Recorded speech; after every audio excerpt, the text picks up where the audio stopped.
All right, good evening. It's Thursday, July 30th, 2020. This is opening of the Public School Board District 25 meeting. I have 7 p.m., so I'd like to call the meeting to order. Before we begin, I do have a few words I'd just kind of like to share on a personal note. So I really like to thank, literally the hundreds of parents and residents that took the time to share their gratitude and support. And I also appreciate the concern and questions that have been brought forth by everybody.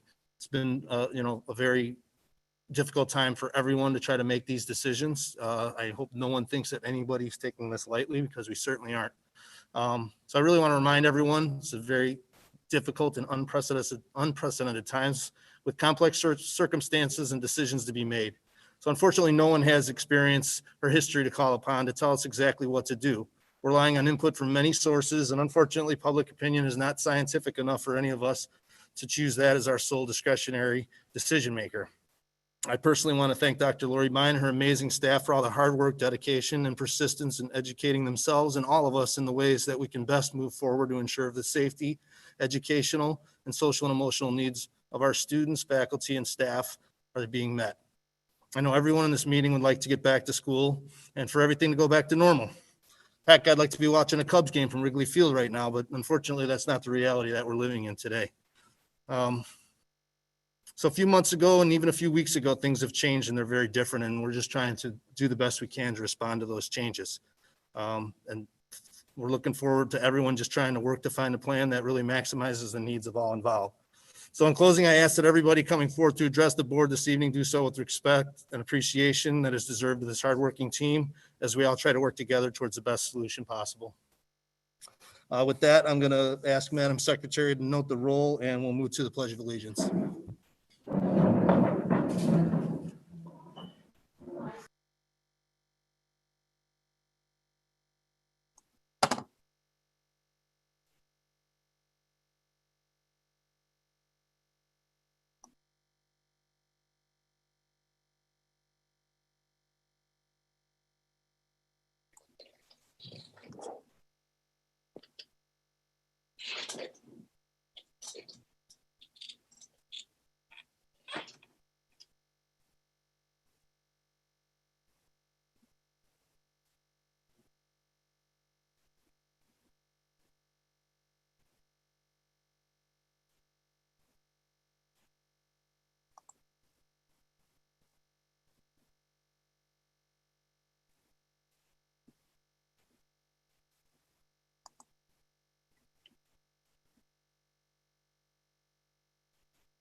And for the audience that's here, we would ask you when your name's called to come up in front of this computer, and you're basically just talking into that computer as clearly as you can. That way our Zoom audience can hear your comments as well as the board.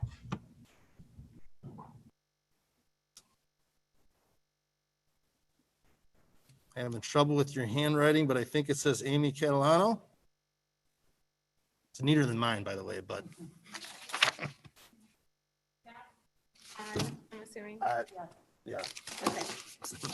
All right. Well, thank you all for letting us come and express our opinions. I know your email boxes were probably flooded this week, and I hope that you had a chance to read everything because there's some really concerned parents in Arlington Heights.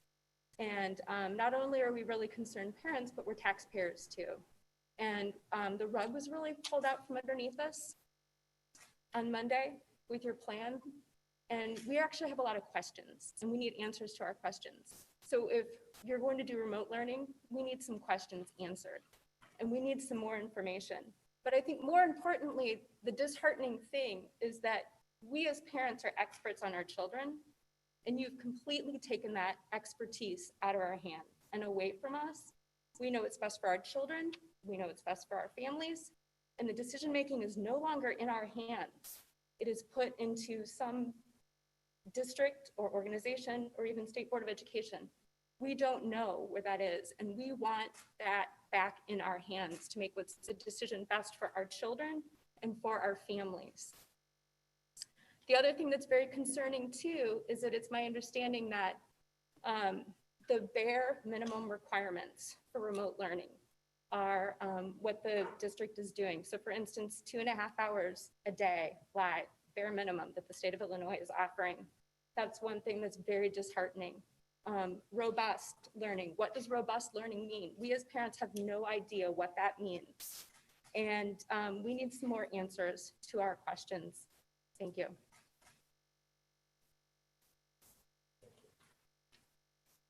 Renee Byrne.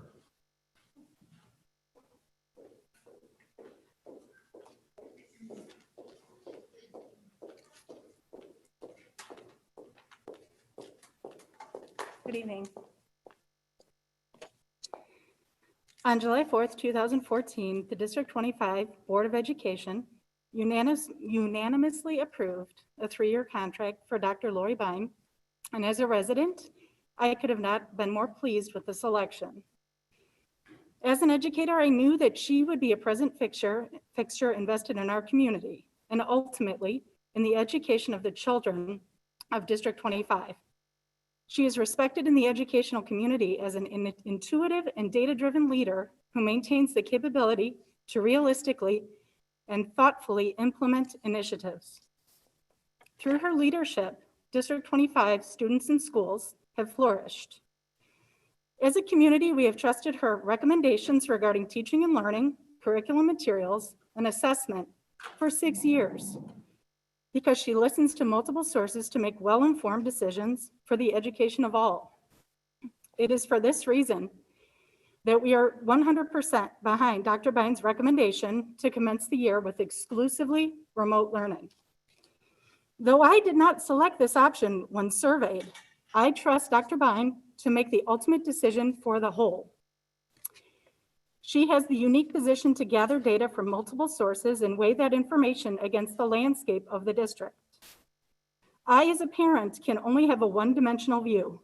Recognizing that, I have little doubt her decision is the best one to keep students, staff, and families safe. I have complete confidence in Dr. Byne to make the best decision for District 25. Thank you. Thank you, Renee.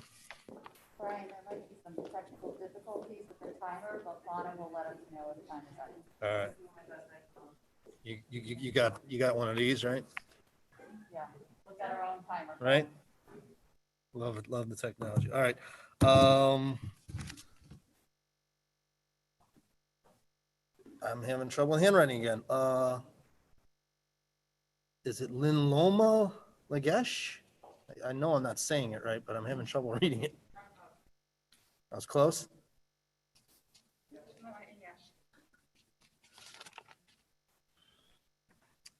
Hello, thank you for letting us comment. I just wanted to say that as a parent, everyone's situation is different and kids learn differently in different environments.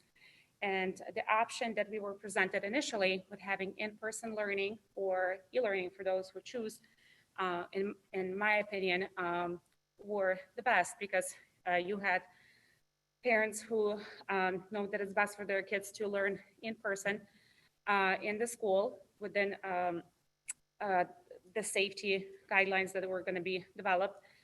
And there are families who choose to absolutely are concerned and scared, and e-learning was a great option for them. Professional organizations like CDC, American Academy of Pediatrics, support children returning to school in person, and there is a lot of evidence that children in the age under 10 have the lowest rates of transmission of the virus, and that they suffer the greatest consequences from not being back to school. So I just want to make sure that everyone understands also that the purpose of closing everything down in the spring was not to make sure that nobody gets the virus. It was to make sure we don't overwhelm our healthcare system. And the comment that was in a latest letter that we will return when it's 100% safe back to school, I think it's not realistic that it's going to be 100% safe. It's never been 100% safe, and it likely never will be 100% safe. So I think it's an expectation that likely we won't be able to meet. So that's is something that we want to be, considered when these options are provided to parents. And like I said, initially having this option was something reasonable, but now the choice is taken away from the parents, and everyone kind of has to follow the same choice that was made by the district. So that's very difficult. And there's a lot of questions of what the e-learning will present in itself. In the spring, it was really not effective. It was, the kids were struggling, and there's a lot of questions how the learning will be presented, and what will be the criteria that we look at for returning back to school. I think that's really also something that we would like to know. As a healthcare professional, I've been going to work every day since the first day of pandemic. And, by taking proper precautions, we all have to, it's feasible to do that at school. So we are not shutting down hospitals, clinics, we're keeping the stores open, but we have to shut down the schools, which are also essential. So that's something that I think everyone has to keep in mind as well. Thank you.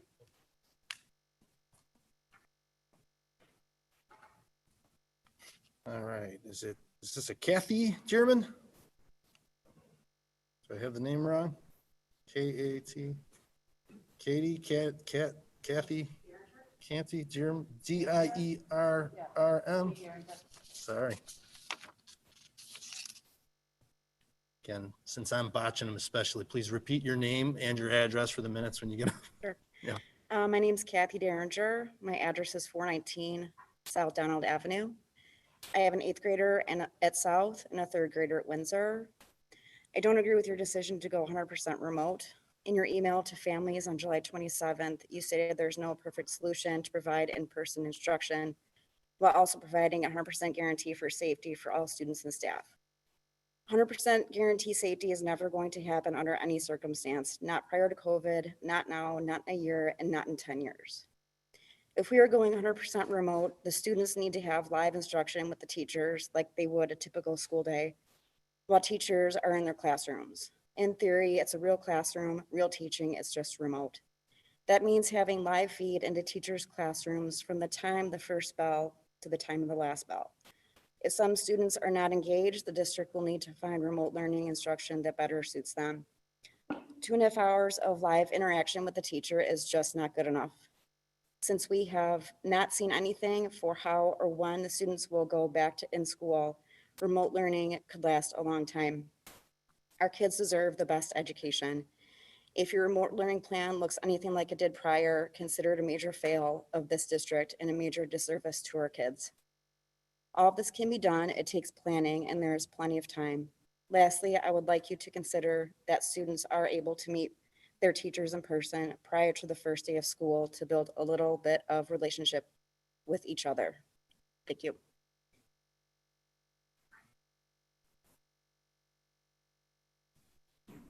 Chris Jones, that's a good, easy one. Thank you, Chris Jones. I have a 1st and 4th grader at Olive. I'm not here tonight to criticize the decision to go remote. I think it was a difficult decision that was bound to upset people no matter what. But I am here to ask, as a couple of our other speakers have, for extensive, transparent communication from the administration and the board. We need to know when we're going to receive a detailed version of the district's plan in writing. I know we're going over it here tonight. I was hoping maybe to have something in advance to be able to review, so I'd be able to ask meaningful questions tonight. Without that, I'll proceed with the questions that I do have and say that I would expect a detailed plan that covers each of the 3 scenarios it sounds like we may encounter at some point this year: the in-person, fully remote, and hybrid methods. And I've seen some of these come out from other districts, and I hope that our district is also working on one, and we'll be sending that out to parents soon. But I know that Huntley, Glenbrook, Wheaton, Warrenville, Aurora, I've seen very detailed information from all of those districts, and I could go on. You said that you would reevaluate monthly the goal of transitioning to hybrid instruction. So I'm curious to know what criteria the district will be using to determine if it's safe to return to school, either part-time or full-time. And similarly, if we do return, if we do return to in-person learning, what circumstances are going to dictate if we have to go back to remote learning? For example, will a single staff member, student, family member of a student close down an entire school? And I'd appreciate it if the district could share their decision tree on that, that they'll be using to make such decisions. The other point I wanted to make tonight was that the survey that was sent out mentioned a hybrid plan that would split the school day in half, with half the students in the morning and half in the afternoon.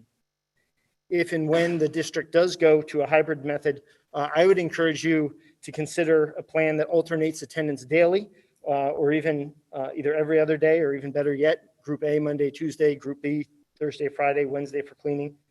I would prefer this over a half-day hybrid for a couple of reasons. One, it exposes fewer students in the case of a positive test. If a teacher or a student were to go home feeling ill on Monday, especially a teacher, you would have exposed an entire class of 25 kids over the course of the school day versus half that number under a daily model. Furthermore, it allows ample time for cleaning between switching groups, either an entire day or evening versus a couple of hours in between sessions. And finally, it allows working parents to better plan work schedules and shifts if they can do it by the day rather than by the half day. My other questions I sent in advance, and you'll see those in writing. Thank you.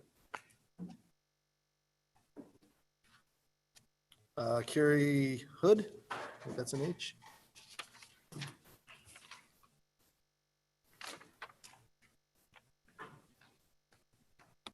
Thanks. Carrie Hood, 1025 East Cherry Lane. As a concerned parent, I would like to understand why the board made a sudden change in the plans for the back to school. Why did you bother to survey us a second time if you're just going to ignore what 76% of the tax-paying parents wanted? Many of us have been working nonstop since April. Our choice was to continue working or quit. Public school teaching is not a work from home or online position, unfortunately. We pay extremely high taxes for our teachers to show up at our school and teach our kids here. Forcing us all to go remote is removing that choice that we already paid for. I've heard over and over how we need to follow the science, but the science and medical experts like the CDC and AAP are saying it is critical for our public health for our schools to open this fall. School closures have had negative health consequences on our kids. If you're not following the science and medical experts, what guidelines are you following? We need to know those guidelines up front so we know that the plan is not just ongoing to reassess month after month with no idea what it's going to take for our kids to go back to school. Why are private schools able to reopen? E-learning in the spring in this school was seriously lacking. There was no accountability, and some teachers thought it was best to do the bare minimum. I gave teachers a lot of grace at the beginning. We're all thrown into this at the same time. But that ended when our teacher refused our request for more engagement or even to review the work our kids were doing. I heard then and I hear now teachers are not prepared for online learning. What if we go to academies that are online and those teachers have been doing it for years and have that experience? Why don't we rely on them then to do remote learning? I fear with the 2.5 hours of live instruction or live online instruction, we're again aiming for the bare minimum for our kids. I just ask for the option for school. Thank you.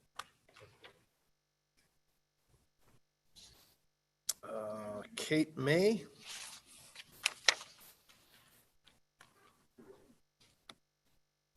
Oh, this is terrifying. First, thank you for all the time and discussions you have had regarding the well-being and health of our students and treasured staff. The number of logistics involved is incomprehensible, and I appreciate that you've chosen the safest approach for what seems to be the inevitable situation, regardless of how inconvenient this may be for all of us. I couldn't fathom losing one child or one staff member by being reckless. So again, thank you for acting swiftly and allowing us parents, children, and staff to prepare for this unusual school year. My question is this: given the absolute unprecedented time we are in, has the district reached out to the city or the Park District for resources and support for the working parents to tackle this? You have a very large voice, and mine, as loud as it is very small. So if you haven't, do you plan to? And if you don't, why not? Thank you for your time. Thank you. Cronin Stephanie, I might be botching the last name. First of all, thank you for having us. I appreciate your time.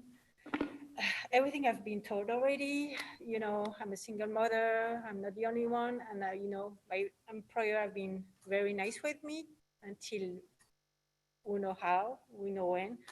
And I'm just concerned for, not just for me, but for everybody. What should I do with my kids? What should I, you know, quit my job? But I mean, single mother at home and kids with special needs and everything. So when the letter came Monday, that was a bomb for me, because with the survey coming out and everything, I was sure it could work something like e-learning, alternate e-learning and, you know, school and home and work with it. And I know it's possible, you know. I'm not gonna, you know, my sister is a teacher in France, and they've been back to school since May, and they've been working on other solutions. It's hard. I'm not saying it's easy, but they're trying every week different thing, and the kids are happy, and they understand the difficulty of the situation, and they work with the teacher no matter what they have to do, because they understand we all with it together. So thank you for your time. John Hoffman.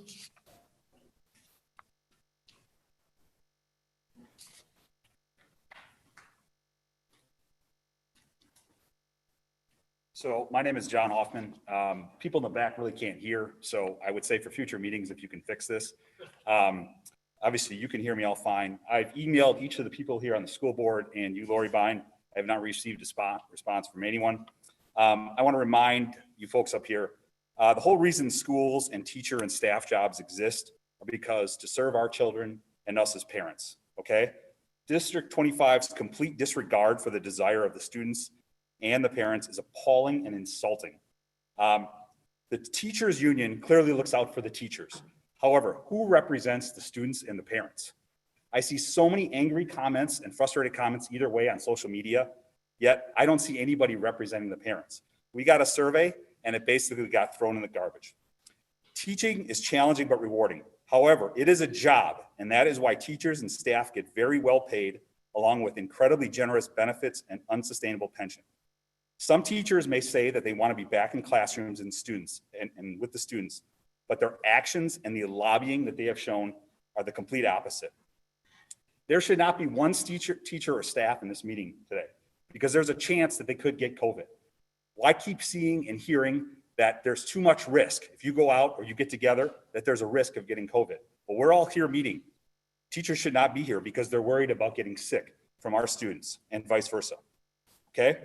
How many teachers this summer or since mid-March have gone on a vacation, have gone to a restaurant, gone to a bar where there was other individuals, protested, whatever, okay? They're fine doing that, but they're not okay to be in school to teach our students. I am not okay with that.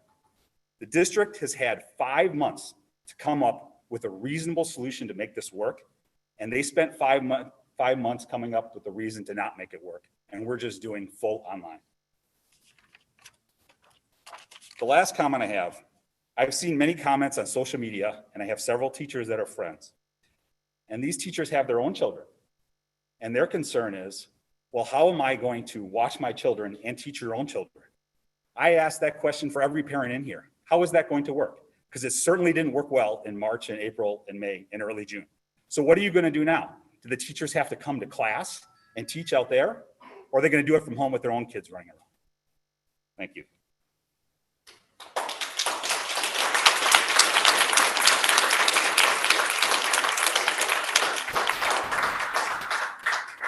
Dane Hampton.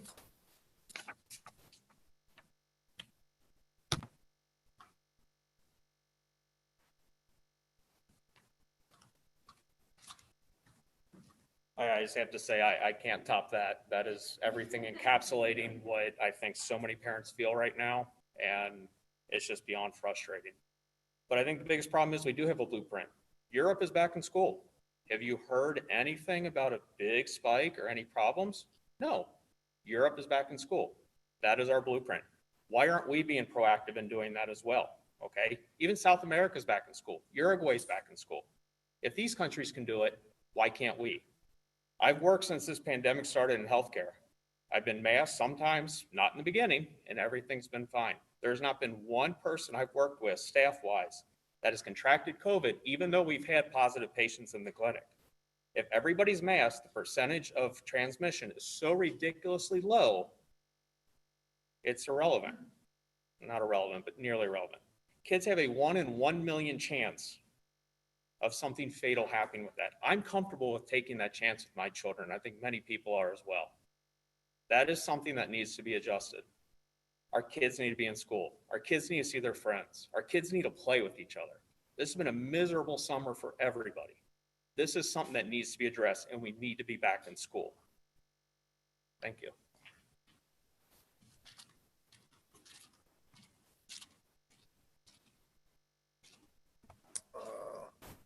Angelica Babich.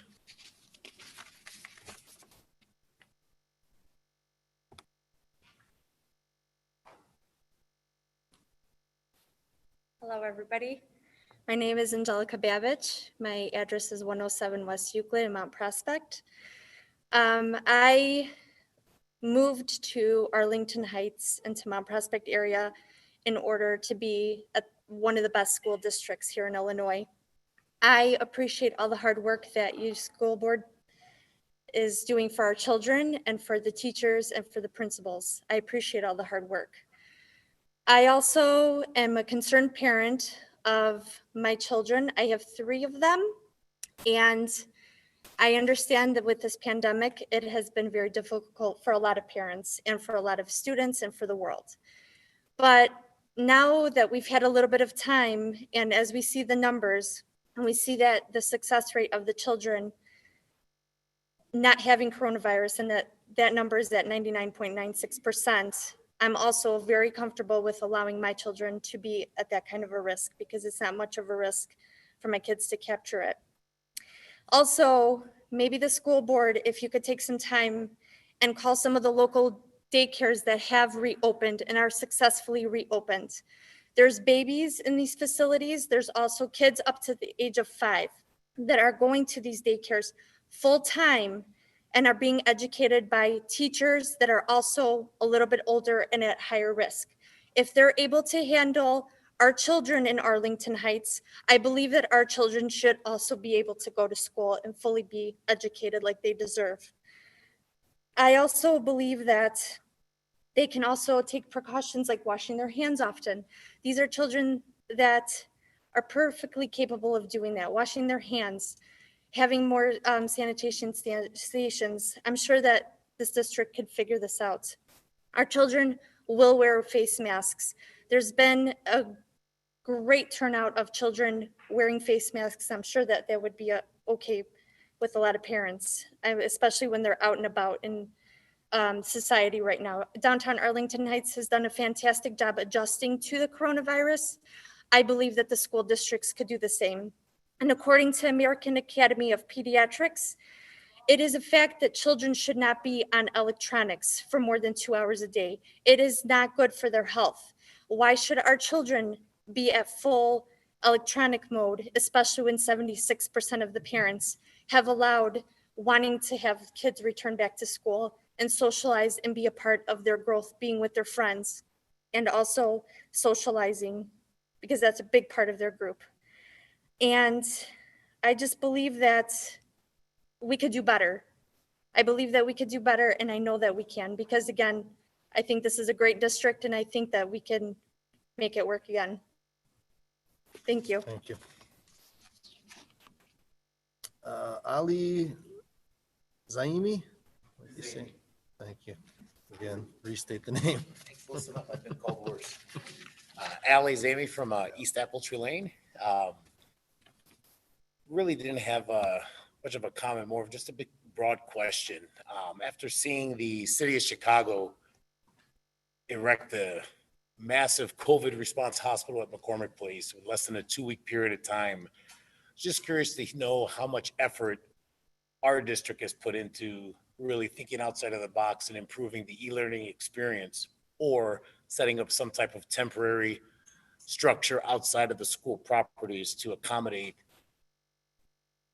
social distancing learning in a more effective way. I was a little disappointed to see all the improvements made throughout the district and buildings in the interior. And I mean, you figure for all the spring, summer, fall weather, like decent weather months that we have, just think that the resources will be far better off put in accommodating the outside of the building to put families, teachers, staff, and residents in the neighborhood at ease. That's all I've got. Thank you. Laura, was it Weigel?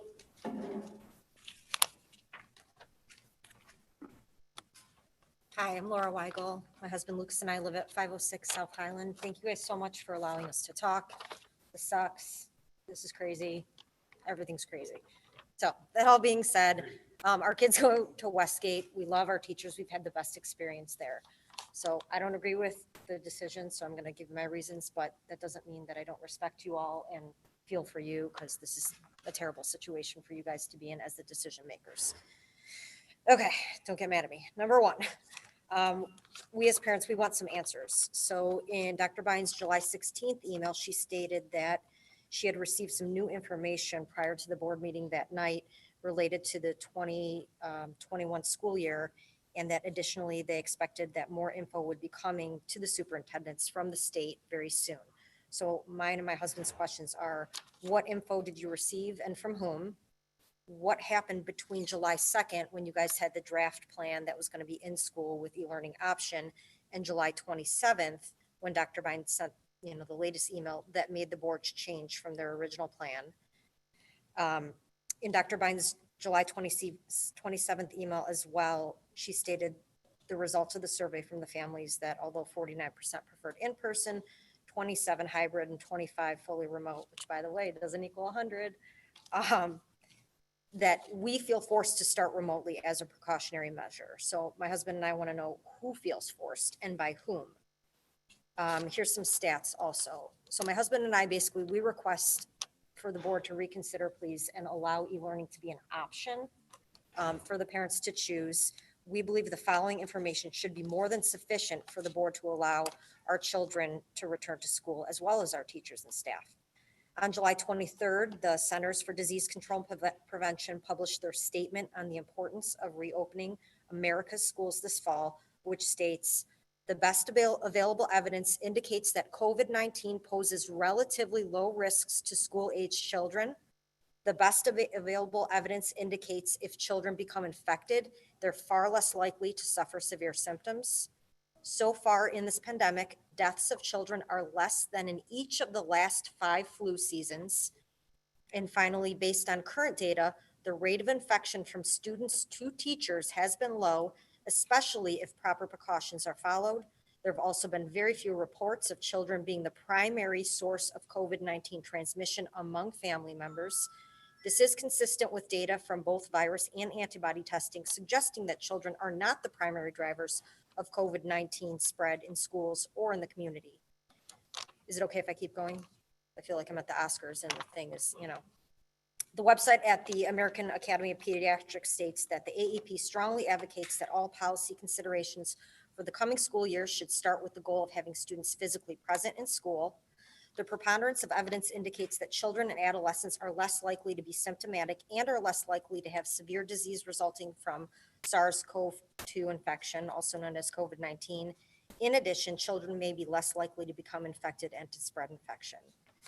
I also thought interesting that Dr. Carmen Ayala, the Illinois State Superintendent of Education, stated that school districts must provide remote learning services to any student upon request by their parent or guardian, which to me implies that the parents should have a choice. And the last thing is like pretty serious. I was reading a study, not that this isn't all serious, but I was reading a study published today that says that new research shows that since the start of COVID, there's been a dramatic increase in depression, anxiety, and suicide among children and teens.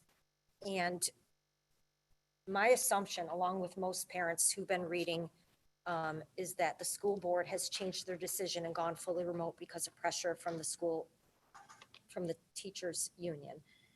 So I'm not saying this to be unkind, but if you, we, whoever are worried about lawsuits from teachers or unions or whatever, what I'm reading here is maybe we should also be concerned with lawsuits from parents whose children may take their own lives because of this further isolating situation by not letting them go to school. And I don't say that to be, beware of the lawsuits, but I'm just saying, like, kids need to go to school for their mental health and stuff. Thank you, guys. I know I went over. Marion Gradick. I'll try to be loud. Hello to the School Board District of 25, Dr. Byne, and the community. My name is Marin Gradick. I'm at 1228 North Chicago Avenue. I am a parent of a rising 5th, 8th, and 10th grader. We moved into this district 11 years ago, almost solely because of the educational opportunities available here. This district has been amazing, from the teachers, the support staff, the building personnel, and the administrators. I am disheartened, though, by the sudden change to our fall learning plan that appeared to take into great consideration the educational and health needs of our whole community. I believe the district needs to be transparent about the reasons for the sudden change. This district has taught our children to think creatively, independently, and to problem solve. Why are we backing away or backing down from this? Let's think of it as a breakout room. This community is filled with bright and intelligent individuals that can complete this task. I truly believe that we can work together to problem solve and create safe classrooms and schools for our staff and our students. The CDC and ISB is recommending in-person learning. The Illinois Department of Public Health data in our area has indicated very low positivity rate throughout this pandemic. Because of that, I implore you to consider the educational and emotional needs of all our students by offering remote learning and in-person instruction. Not coming up with solutions makes us ordinary. Let us not be ordinary, but the extraordinary district we have always been. Thank you. Kate Fontana.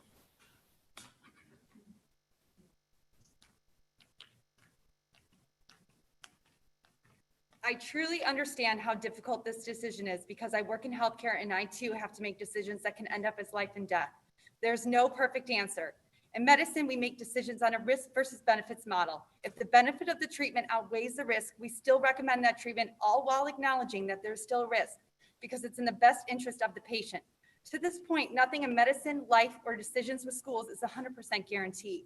There's been well-documented learning loss, increase in abuse and neglect, decrease of development in social and emotional skills, loss of physical activity, and loss of nutritional needs with students out of the classroom for prolonged periods of time. Schools help minimize educational disparities. You have stated you are not experts in medicine or public health, so I urge you to listen to those who are. The CDC, the American Academy of Pediatrics, and several other public health societies are recommending and promoting in-person instruction. I know not every teacher or administrator has the same views, but a member of this society is hard not to feel like some are abandoning our youth when they need them the most. Teachers are essential workers. As a healthcare worker, some may say, I signed up for this and teachers did not. I would like to say no one in the entire world signed up for this. Since the pandemic was declared, I showed up to work every day, and to be honest, with some fear for my health or the health of my family. But as a member of our society, I needed to show up and assist those who needed help the most. With teachers as one of the most important members of our society, I'm asking you the same of you as a good for our society. I'm not asking you for political reasons. I'm not asking you for financial reasons. I'm asking as a valuable part of our society to do the right thing for our children.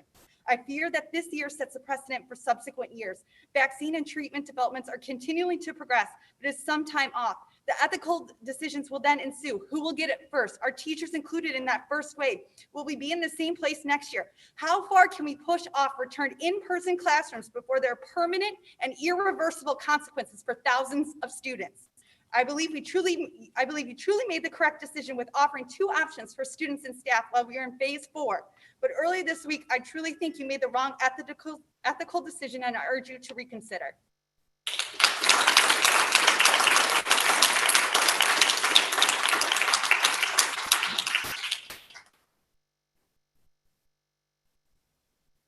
All right, so let's get to some of the question answering.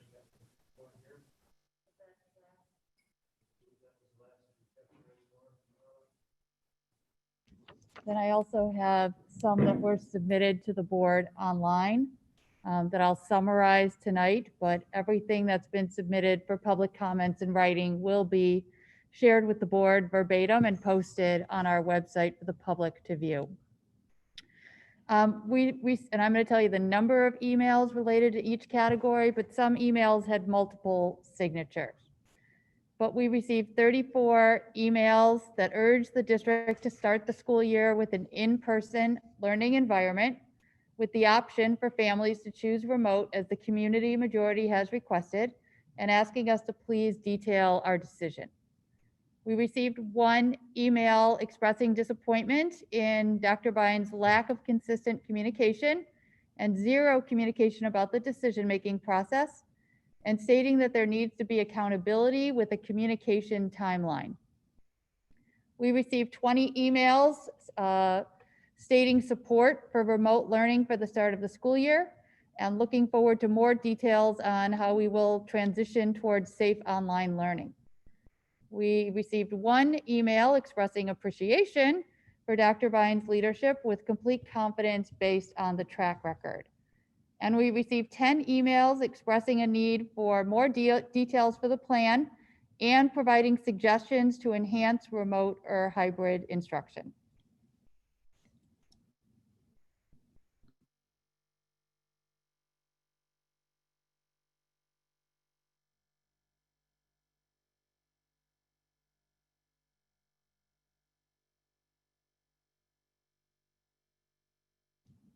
Okay, I'm going to try to share my screen. Let's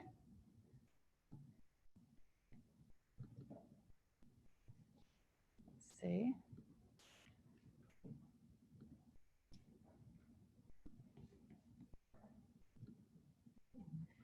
And I'm going to try to talk loudly so those of you in the room can hear me. Those of you on Zoom or YouTube might need to turn down your volume some. Please do give me a wave if you can't hear me. I'd like to thank everyone who shared their comments tonight or who emailed their comments to the board, whether they submitted them for public comments or the many, many other emails just submitted directly to the board for their reading. I have received approximately 450 emails since Monday evening. I will respond to everyone. I apologize that I'm behind in getting to them as quickly as I typically would. This is a challenging time for everyone, but I hope my presentation will answer some of your questions and clarify my thinking for you. All school district leaders in the area and all community organizations have collaborated and provided input that I will forever be thankful for. Tonight, I'll review the guidance all school districts are utilizing.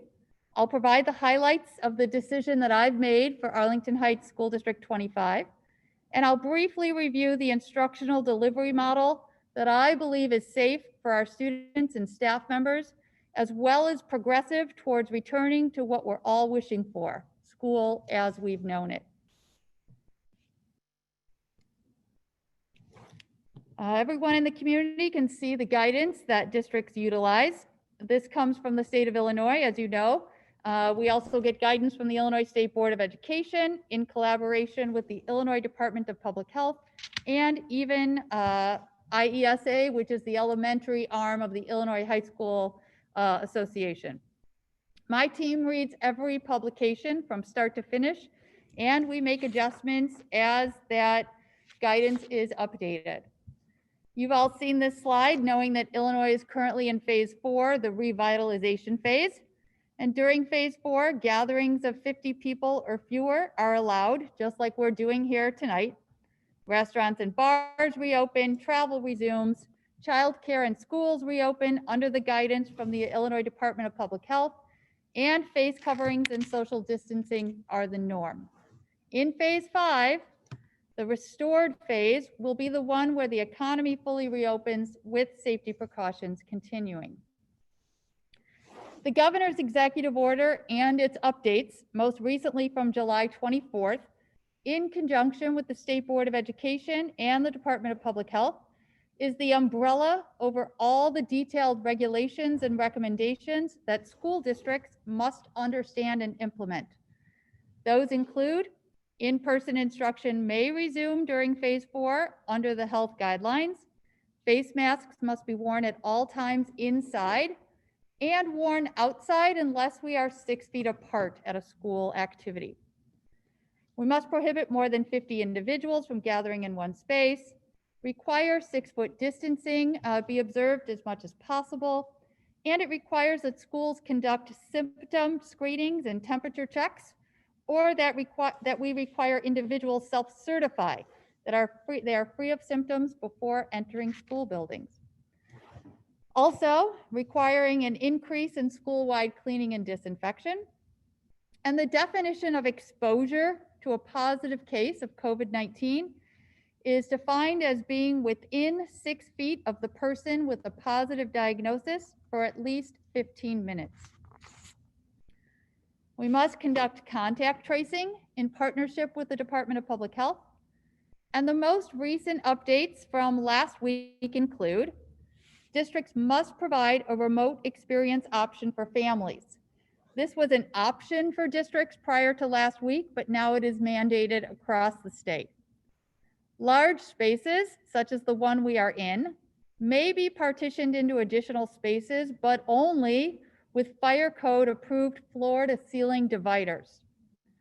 This update has caused some difficulties for large districts that had planned to divide spaces like this so they could host more students for breakfast and lunch.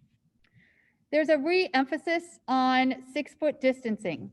Previous guidance consistently used the phrase social distancing coupled with as much as possible. Last week's guidance continues to offer as much as possible, but seems to stress the 6-foot measurement more. Every time there is new guidance, superintendents are able to attend a webinar to explain the guidance, and this measurement of the number 6 continues to be emphasized more recently. And schools must provide a 5 clock hour instructional experience with a strong recommendation that at least 2.5 hours is synchronous live interaction between teachers and students. To clarify for our community, the phrase 5 clock hours is from Illinois School Code. It's law. It's the minimum all districts always have been required to provide. District 25 typically has a 6.5 hour day, with 1 hour of that being for lunch, recess, or passing periods at our middle school. Some districts have shorter typical days, but they have more days in their calendar. In the end, we all have a minimum time that we must meet. This guidance is simply to say that unlike last spring, we must provide a full day of learning activities, no matter how we structure or deliver them. The 2.5 hours of synchronous live interaction is also a directive, so that the amount of time of teachers are basically doing the talking is similar to what happens during a typical school day. In a typical day, a teacher may provide direct instruction to students and then have students do individual practice at their desks.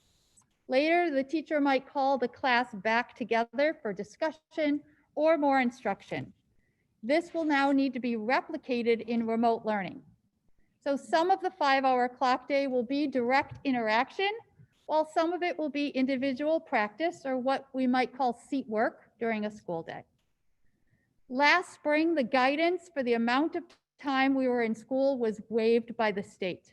In fact, the guidance published at that time strongly encouraged districts to lessen the expectation of our students during that time of upheaval and instability in their lives. In addition to the guidance from these organizations, I felt strongly that I needed to get the pulse of our community.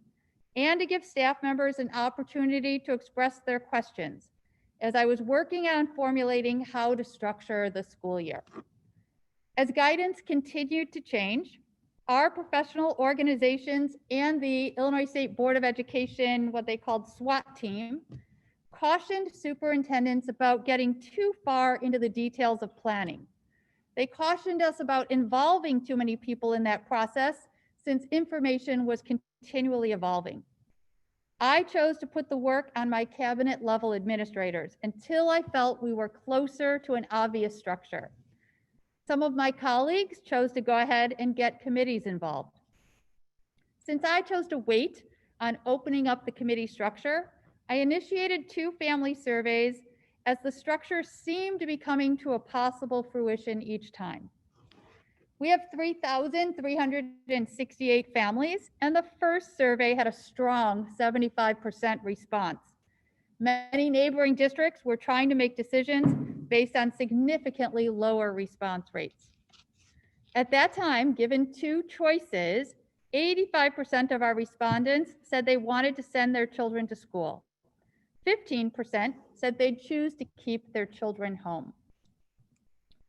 Recently, I gathered input on a possible 3 scenarios after concluding that we could not make full in-person with a remote option work because we couldn't get 6 feet distancing in any classroom space.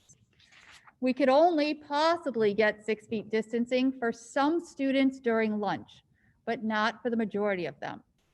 In the second survey that many of our guests mentioned, 49% of our families responded they'd still want a full on-site program, with 27% preferring a hybrid model and 25% now feeling they'd want remote learning.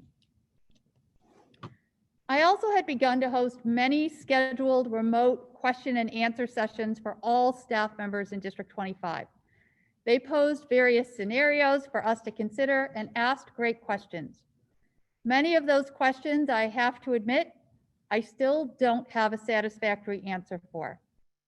Sadly, I canceled most of these remote sessions as I realized the dangers of the unanswered questions were beginning to outweigh the safety procedures we had been working so hard to put in place.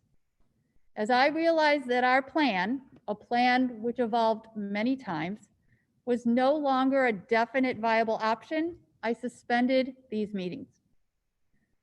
Finally, my team and I met on 2 occasions with the leadership of the Arlington Heights Teacher Association.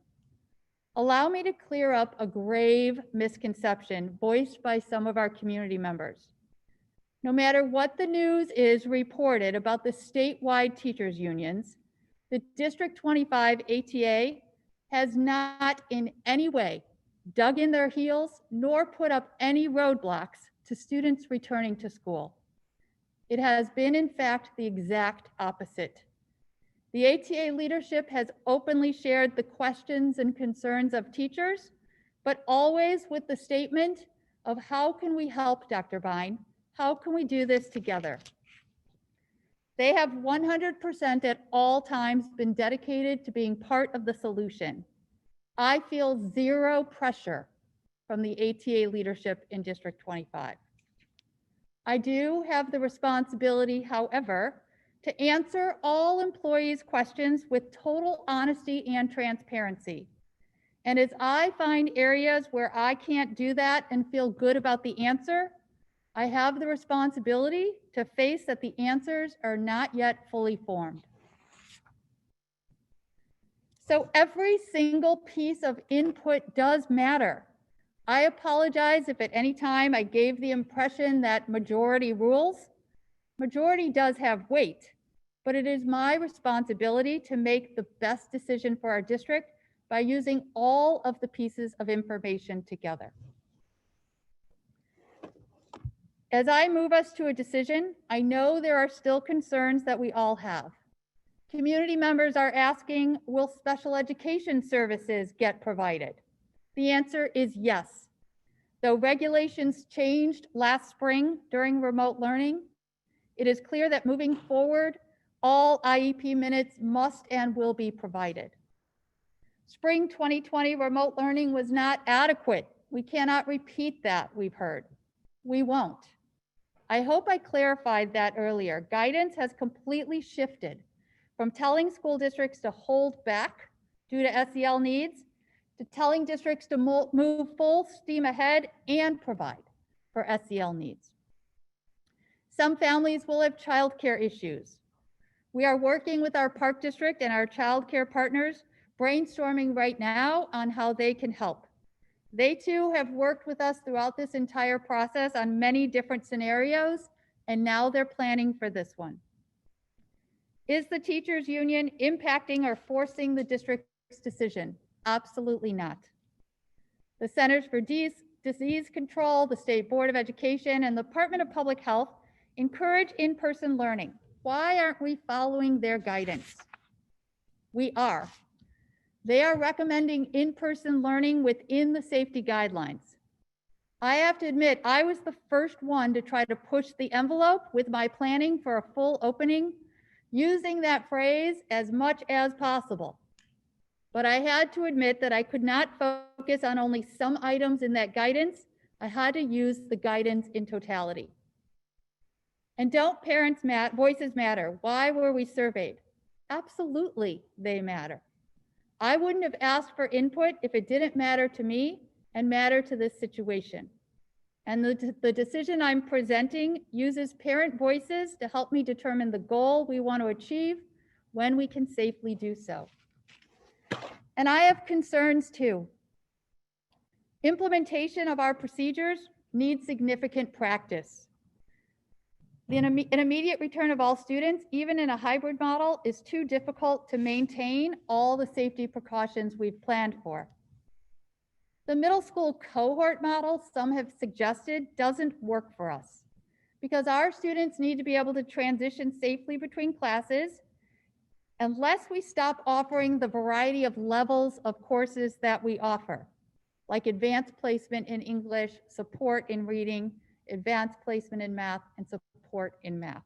Our students take different levels of courses. They can't all stay in the same room at the middle school. Determination on how to support students who cannot wear face masks in our classrooms while maintaining safety of the other students and the staff is not clear yet. We haven't figured out how to do that. Long-term substitutes that we had already hired for this year for extended leaves have recently resigned, leaving some unstaffed classrooms and positions that we now need to fill.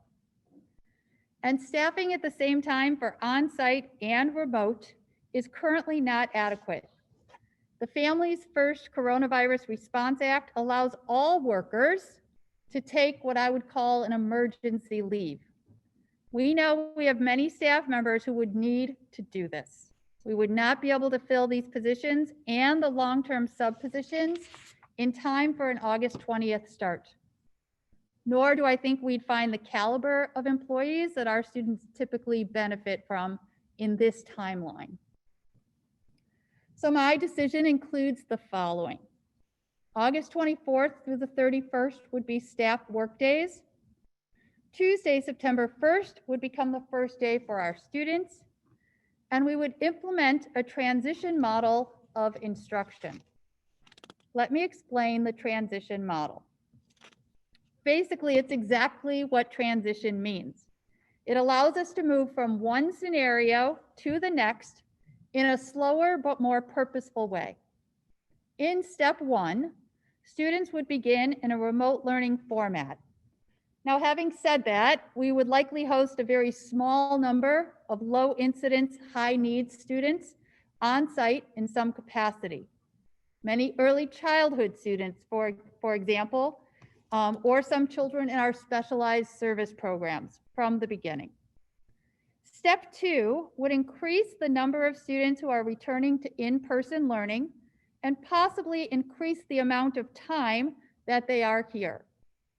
This could include additional students with IEP needs, or our students receiving English language instruction, or even specific grade levels one at a time.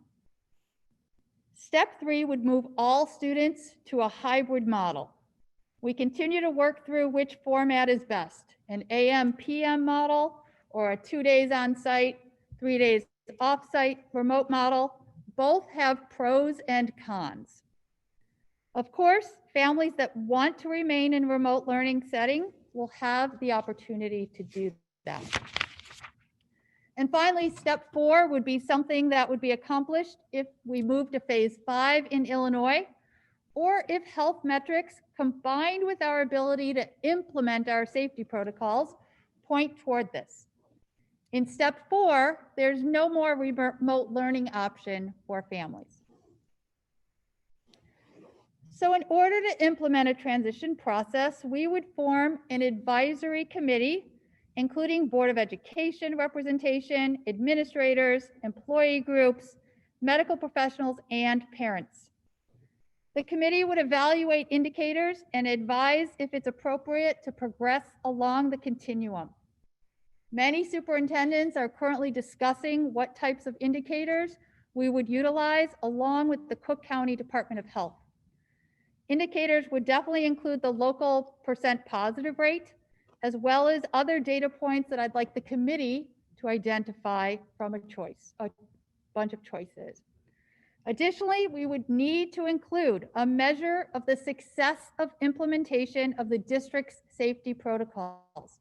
So that committee needs to look at, are the plans that we put in place in paper working while we are here on site with staff and students? We would meet every Tuesday at 4 p.m. beginning on August 31st. The final decision regarding transition will be determined by me in conjunction with the Board of Education, using that information from the advisory committee. And District 25, we will routinely communicate with all stakeholders regarding the update and a potential movement along that continuum. The timeline that I would propose to the advisory committee includes these dates of announcing the transitions the committee recommends and the actual date that we would implement those transitions. At the beginning, we could have some weekly announcements, since we'd likely be talking about small numbers of students who are truly at risk and need our support services here on site, starting from the beginning of the year.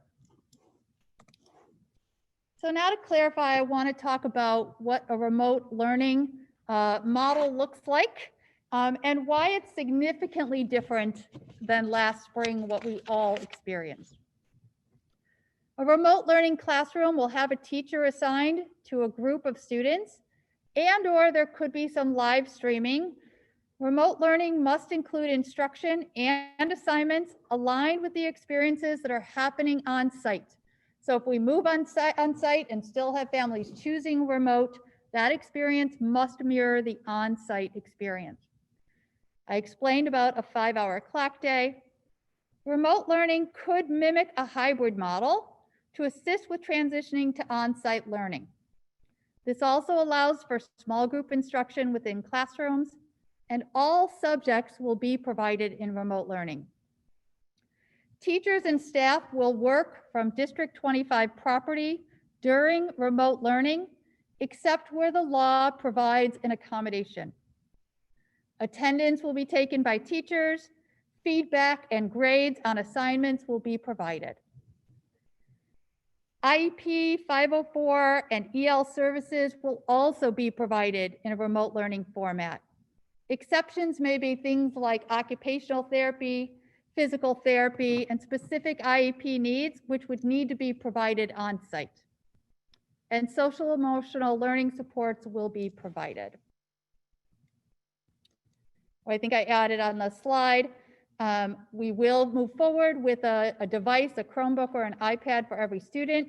And as we did last spring, we will provide internet connectivity to our families who do not have that. And in general, a hybrid situation, whether that be an AM/PM model or a 2 days in person, 3 days remote model, for our elementary schools would look like this. Classroom seating spaced out with students facing the same direction, kind of like we are in our audience today, with 6-foot distance maintained in all classroom settings, frequent hand washing scheduled. Staff and students will wear face masks shields in specific instances inside the school, and will wear them outside unless we're 6 feet apart. We will provide masks for each student and staff, but they may bring their own if they wish. Our drinking fountains will be closed, but our water bottle fillers will be open, so we will encourage everyone to bring their own water bottle. And students may or may not eat lunch or snack at school, depending on the hybrid model we do. One of the pros of an AM/PM model is no one has to take off their mask to eat. So that's just one of the options that we're looking at now. Our early childhood and kindergarten students, if we were in an AM/PM situation, would also alternate on the days that they attend. And all support services will occur.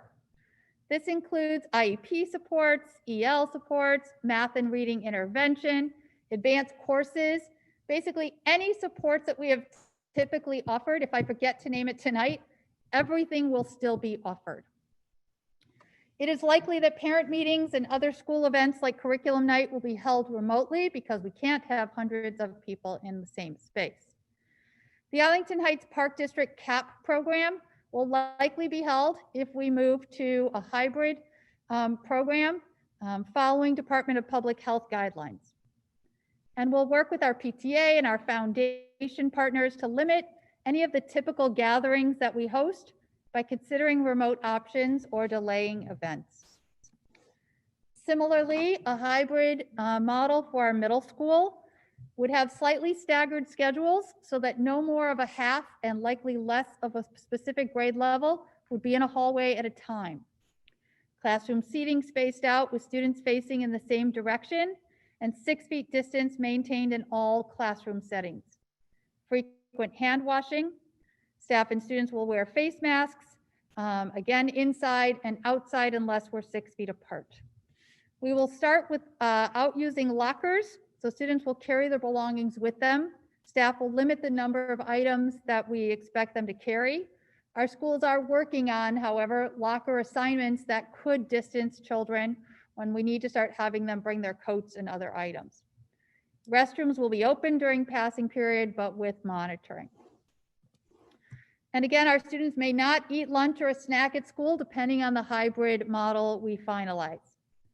Students will be encouraged to move directly from point A to point B since their lockers won't be utilized. And many of our hallways and staircases will be a one-way direction. Again, parent meetings, other school events that typically are large might be held remotely. And the thing that's unique to the middle school is our extracurricular program will be determined on a case-by-case basis. And we do have plans in place should a student or staff member be diagnosed with COVID-19. If we have a possible exposure, we could move back into remote learning for 2 to 5 days for cleaning. If we have a positive case, those who were within 6 feet of that person for at least 15 minutes could move into remote learning for 14 days. It could be an individual class moving to remote learning or a full school, depending on the situation. We'll continue to work closely with the Cook County Department of Public Health on making determinations and on contact tracing. Some of our high schools have experienced contact tracing this summer, so we have a good understanding of how it needs and what our roles will be. So in order to implement all of this in the manner that we feel needs to be done, the following timeline is important. By August 7th, we would publish the details that so many are seeking to our families and our staff. August 24th would be our first work day for staff, and August 25th would be typically the kind of timeline that we would send class assignments to families. If our principals are ready earlier, we will definitely consider that. August 31st would be the first meeting of the advisory committee, and Tuesday, September 1st would be the first day of school for our students. Currently pushing the calendar end date back to June 9th, 2021. Now, these adjusted dates include the already planned use of our 3 institute days, plus a staff records day moved from the end of the year up to the front of the year, and 2 of the 5 allotted remote learning planning days. So schools may use up to 5 remote learning planning days. All other calendar adjustments need to be added back onto the calendar. So thank you for listening. In summary, it has become completely apparent to me we need significantly more time to put our safety protocols into practice while the staff are here to implement them. Also, we have many questions that I still can't answer in a way that supports those safety protocols we're committed to providing to our students and staff. And I believe fully that we can best meet our students' needs, the appropriate staff working conditions, and our community's interests through a transition model that provides sustainability and consistent access to all District 25 programs and supports. And I welcome any comments or questions from the board at this time.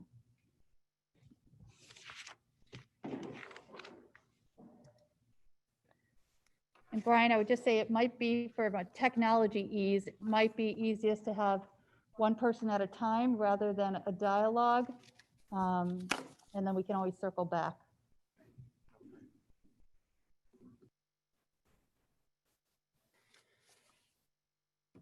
Mr. President? Yes, Rich. I move that we waive the 40 minutes that we normally hold to the question period, because there are probably more substantive questions that will go beyond our normal time limit on this. I'm not sure we would do that until we need the time, to be honest with you. You know what I mean? Are you asking to preemptively extend the timing? Yes. I think we'll jump off the bridge when we get to it, but I probably tend to agree with you. Lana, do you know how much? A little under 16 minutes right now. Okay. All right, I know a few of us, I'm trying to move my Zoom here and make sure I can see our couple folks that are remote. Here we go. Hi, Anisha. Hi, Dave. So you got either you have any opening comments or questions you want to start with? All right, David. Yes, Mr. President. I think I would like to start by just, saying to. Yeah. Oh, crap. Sorry. Can you hear me now? I bet you heard that, didn't you? Darn it. Sorry. Okay. Can everyone hear me now? Yes. So I want to start by just saying, Lori, I appreciate the work that you and your staff have put into this. Obviously, you guys put in many, many hours, even if it was coming up with ideas that ended up not coming to fruition. I know it was certainly coming from a good place and trying to do what's best for our students. And I certainly know you guys have a lot more hours in front of you and trying to transition us like you want to bring the kids back into school. So I appreciate that. I do have a few questions. So first of all, just for the benefit of the audience there, early on in the presentation, you mentioned that ISB had talked to you in the spring, Illinois State Board of Education, that SEL needs were the emphasis. You didn't define what SEL needs were, because that was the emphasis then, and now it's more academic. So if you could just skip on back to that, that would be great. Okay, thank you. Yeah, so SEL, sorry, there's a lot of jargon in education. SEL stands for social emotional learning. And the guidance at the time was to lessen the amount of academics and pressure and just be cautious and aware of the trauma students would be possibly experiencing from the quick change. Moving forward, the guidance is to provide new instruction, provide new academic experiences while also integrating social emotional learning support. Great. The other one is about the August 24th. Can you hear me now? Yep. Okay. The other one is about the August 24th to 31st, the staff work days. is that just for them, of course, to get ready for remote learning and adjust their game plan, that kind of thing? If you could just briefly explain the idea of what that week would hold for them. Yeah, so it's all of the typical getting ready for the school year things, which we typically use 3 days for, and now additional time to be here together to really plan for remote learning so that it's much more rigorous and we really kick off with a strong start when we bring our kids online. Okay, that's what I figured it was, but just wanted to make sure. The other part here is that I appreciate that the end goal here that you're moving towards is what certainly I think I'm comfortable with, and a lot of people certainly have expressed that opinion tonight of trying to get the kids back in school, safely as soon as possible, along with giving people who are not feeling so safe the choice to keep their kids in remote learning into the future. I think clearly we all have opinions on how to start the school year. The thing is, I see that the health and safety of the District 25 students and staff are always the first priority for you. I know it certainly is for us as a board, and I hope that people who agree with us or disagree with us, they know that really that's where this all comes from, and it comes from a good place, and we can all disagree on how to do it and have different opinions, but really that's the end goal, I think, for everybody. That's why I know that in the end, that's why I believe you made the right call on doing all of this. That's all I had for you right now. All right, thank you, David. Want to move to someone in the room, or Anisha? Oh, yeah. Anisha, did you have? I know you had some. Yeah, I do.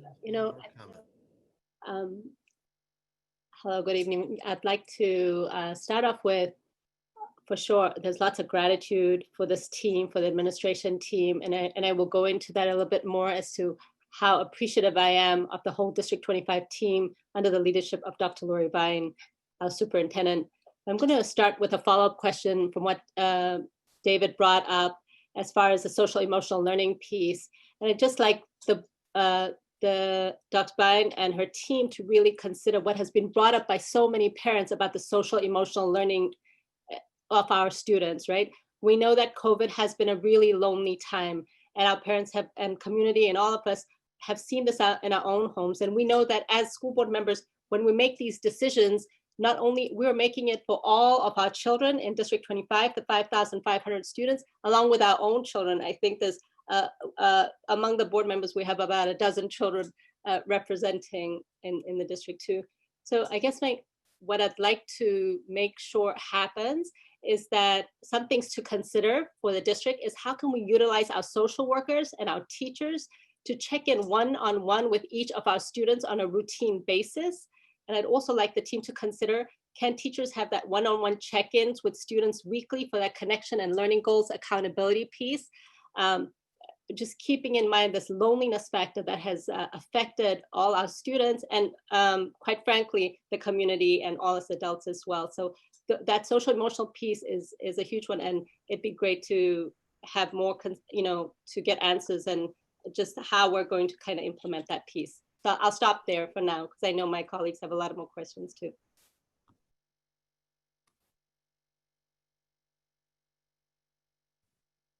All right, thank you, Anisha. All right, we'll move to the room.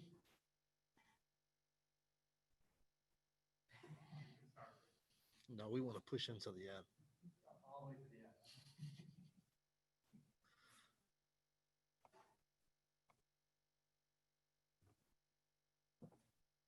All right, Richard. All right.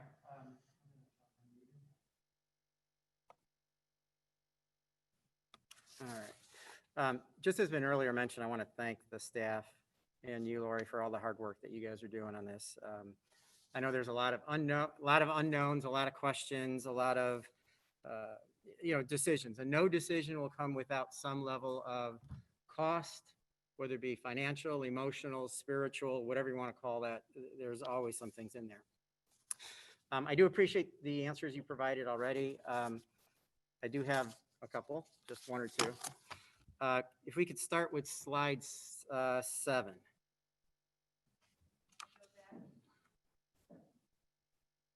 Let me go back and share my screen. And thank you. You did recap some of my questions in your dialogue, so I appreciate that. Thank you. Let's see.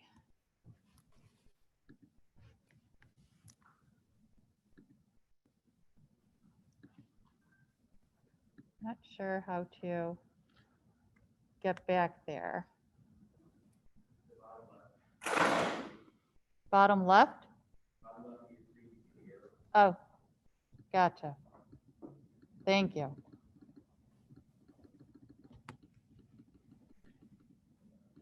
All right. This one? Yeah. So there it talks about that schools must provide a 5-hour clock instructional experience. So is that a minimum, a maximum, a guidance? What is it? Yeah, no, it's a legal requirement in school code. And it can be average, it's a minimum, 5-hour clock day, right? So we typically have 6.5 hours, but 1 hour doesn't count because it's lunch recess. And then some of our time for passing periods at the middle school don't count. Some schools might have a shorter, like if we have a 6.5 hour day, some districts might have a 5.5 hour day, but they have more school days in the year. Some districts might have a 7-hour day, but they have less school days in the year. So it turns out to be an average requirement of 5 completely instructionally focused hours in a school day. Okay. So you mentioned that we went to 6, our guideline is 6.5 hours. We have 6.5 hours, but an hour is lunch recess and doesn't count. All right, so 5.5. Yes. Okay. But some of that doesn't count at the middle school because of passing periods. Okay, so in We definitely meet the 5-hour minimum, typically with a little more. Okay. So then what you're saying is that the remote learning, or that the 5 hours that you're providing would meet our standards that we've talked about. Exactly. We can go on to slide 13. This one? Yeah, so the last bullet, and I just want to maybe clear for the board, because I read it last night and then I looked at it today, and I think maybe there's been a misunderstanding even on the surveys, because I would classify the way I would read remote learning is more like what we're getting used to nowadays with online learning, right? Meaning you're just remote. Like most of us, or some of us at work, we're just remote. We do the same job, we on screen, all those types of things. But what I'm understanding better here, just to clarify, is the remote instructional experience will be completely different than on site. No, I'm sorry if that's confusing. No, it must be completely similar to what's happening on site. It must mirror the amount of time. It must mirror the same grade level standards. It must mirror the same type of instruction and how a teacher presents everything. Last spring, it was completely different. Last spring, it was, we all know, very different than what happens during a school day. Moving forward, it's now required that it be very similar. It's just that it's happening, like you said, remotely instead of in a classroom.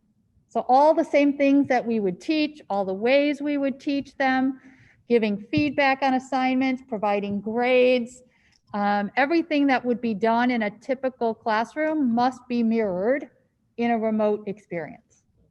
Okay, and you did clarify that all the full curriculum would be provided, so 100%. even PE. Yes. Arts, languages, what else? Everything that we typically have in all levels of those courses would be provided. I know later on I asked a question about ELL. Would that be provided remotely as well, or what are the Yeah, so it would start out, so many of our students who receive English language support can often be in a typical classroom, but maybe pulled out for some extra instruction. Or in a typical classroom, but a specialist is coming in and helping provide some direct language instruction. And so that would continue to be done remotely. An EL specialist can do that with those students remotely, but that is a group of children that we would like to consider to bring back in as early a mode as possible so that they could be truly getting some one-on-one or very small group time with a teacher. Those children often will need to see, like when we talk about wearing masks for our EL teachers, we have masks that have a clear section in the middle, because those children actually need to see your lips move to help with pronunciation and understanding of words. Given all that, then I'm just wondering, again, because you made the comment that we can't staff on-site and remote.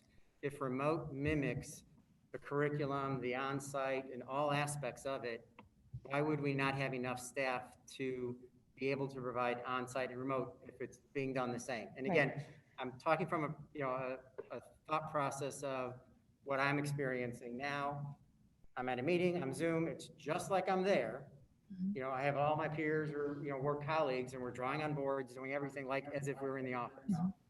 Why, I'm not sure why we wouldn't have enough staff to meet that bullet comment. Yeah, so to do both at the same time, starting in August 20th, we have discovered would be very difficult to be staffing both at the same time because, so if families choose, right, if families make a choice, and if 50 to 75% of our kids are here, that creates certain class sizes.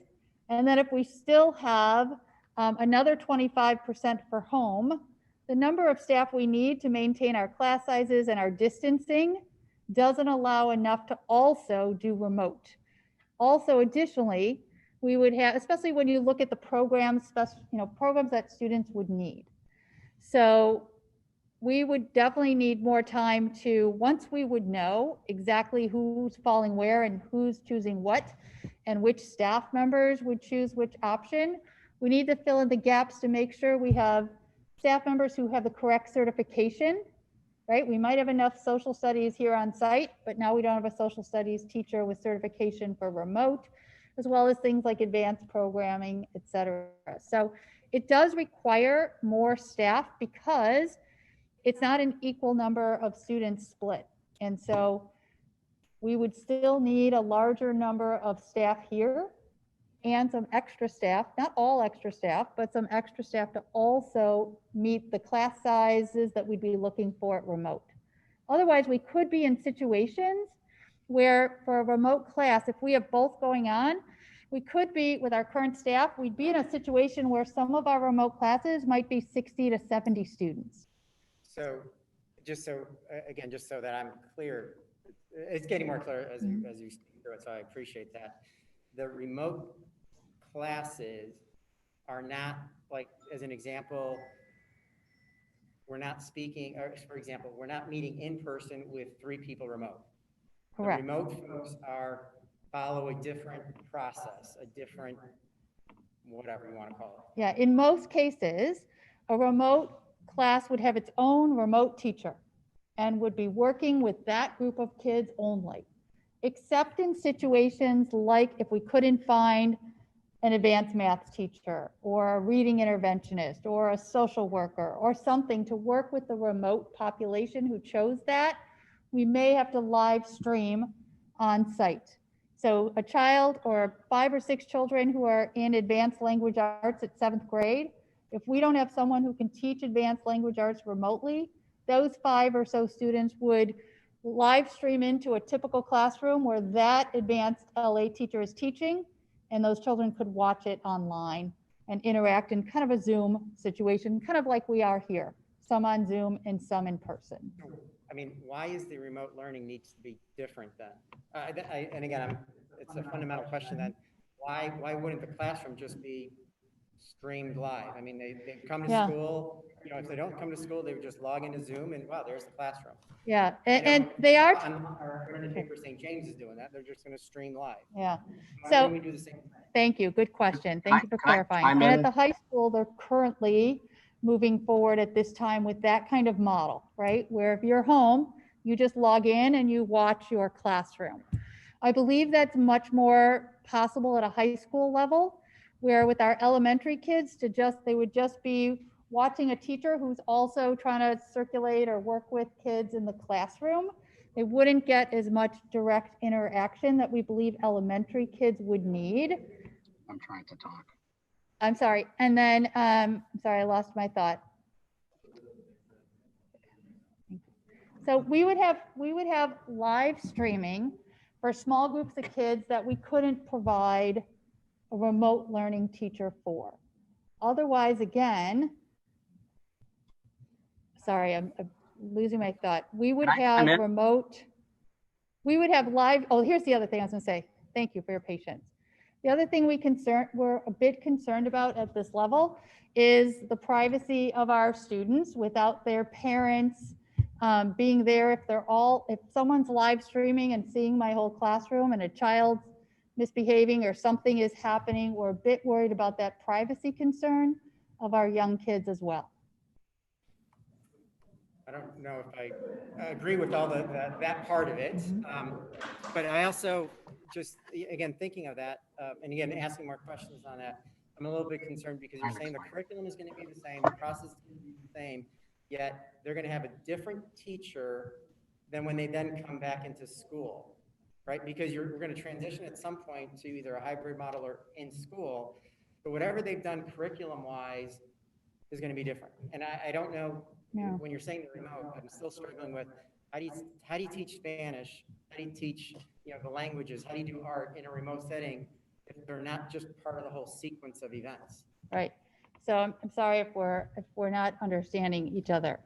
So when everybody starts remote, right? Everybody has their third grade teacher, or at the middle school, their science teacher, their social studies, their math teacher, right?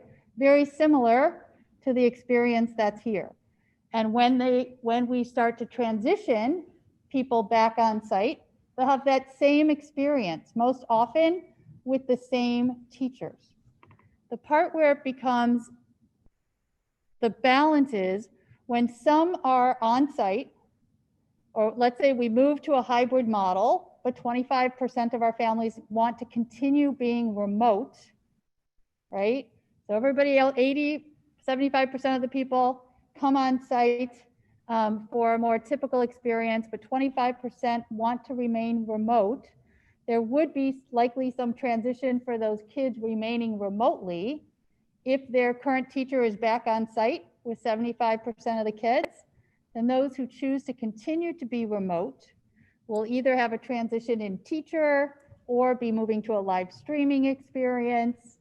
Those are all options that could happen. But for our general population that starts remote, when they move to school, it will very much mirror what they've been doing. So then in the remote setting. Let's do a little protocol here. So we're a little bit over on time. So should we extend? Anybody have a recommended motion for? I move that we forego the 40 minutes and extend it to whatever. Let's go 15 minutes. We gotta have a number. I'm on. We're on slide 13.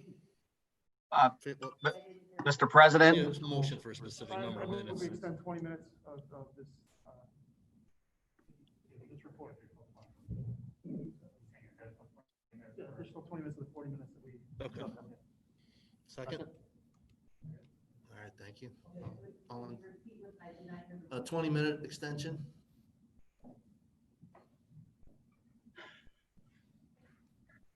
All in favor? Dave is not in favor. 10.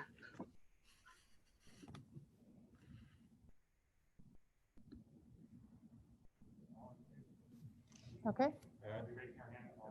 Yeah, I'll go. All right. Try to move quickly.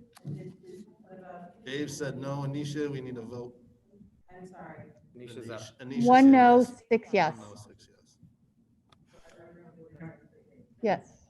So then, just maybe to clarify then, when remote learning starts, the school, they would start in the normal school time, right? 'Cause Yes. It's mimicking, so whenever they start 7:50, 8 o'clock, 9 o'clock, and go the full day, they just may have staggered. So They may just have what? meaning, like you said, they had a lunch break, they're gonna, that type of thing would be worked Like out. a typical student's schedule. Yep. Okay. All right. Slide 14. Yep, hold on. So Yeah, so teachers were supposed to start on the 17th, and now they're delayed a week. I understand why, I mean, I understand that time period, 24 to 31, but where are we gaining that week back, or how's that being assessed in the total calendar days? Sure. Let me make sure I'm not muted. I'm not, am I? Okay. So like I explained earlier, anytime we use remote learning planning days, which we are allotted 5, those we don't make up in the calendar. We'd be using 2 in this situation. So the other 3 days we'd be using are added back into the student calendar, but those 2 are not. Okay, so we are reaching our 100, we have 185 days. Yeah, we are reaching the required days. 176 that we've talked about. Student attendance days, yes. Slide 16. Let's see what I'm on. Okay. No, mine's a different, oh, maybe it is, maybe it is. So I think what I'm trying to hear, even though you've listed out AM and PM, that's just to designate that may be an option. Because I was trying to think hour-wise, so someone would have to come 7 to 12, 12 to 5. No, because they don't come for 5 hours. They come on site for 2.5 hours and then do the remaining remote. And then the other half come 2.5 hours and do the morning remote. As opposed to, what one of our audience members described, Group A comes Monday, Tuesday, all day. Group B comes Thursday, Friday, all day. Everybody's remote on Wednesday or remote on the days that they're not in person. So I think, as, I forget, not John, it was the gentleman after John that mentioned, I think one of the things that AM/PM model, I think, is fraught with more issues than coming in, restoring more of the full day and allowing folks to come, 1 day, 2 day type thing. So I'd ask that the staff relook. I know we got some time to transition to it, but the staff relook at that. I'm going to move to Dave's got a question or comment real quick. We'll try to share the wealth a little bit. Okay, yeah, go ahead. Yeah, can you hear me now? Yep. Great. Just as I was going back here a little while ago, we were talking about trying to teach kids in person and online at the same time. But of course, you had mentioned your example was people at work, but they're all adults and these are children. So children are not adults, of course. I just want to remind everybody of that. They don't learn quite like we do.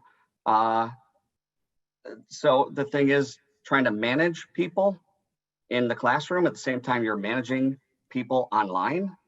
I don't know that would work as smoothly as you might hope it would, Rich. And the other thing is going back right here to what you were just talking about a minute ago there from the packets. Oh geez, now my thought escaped me in the middle of that one.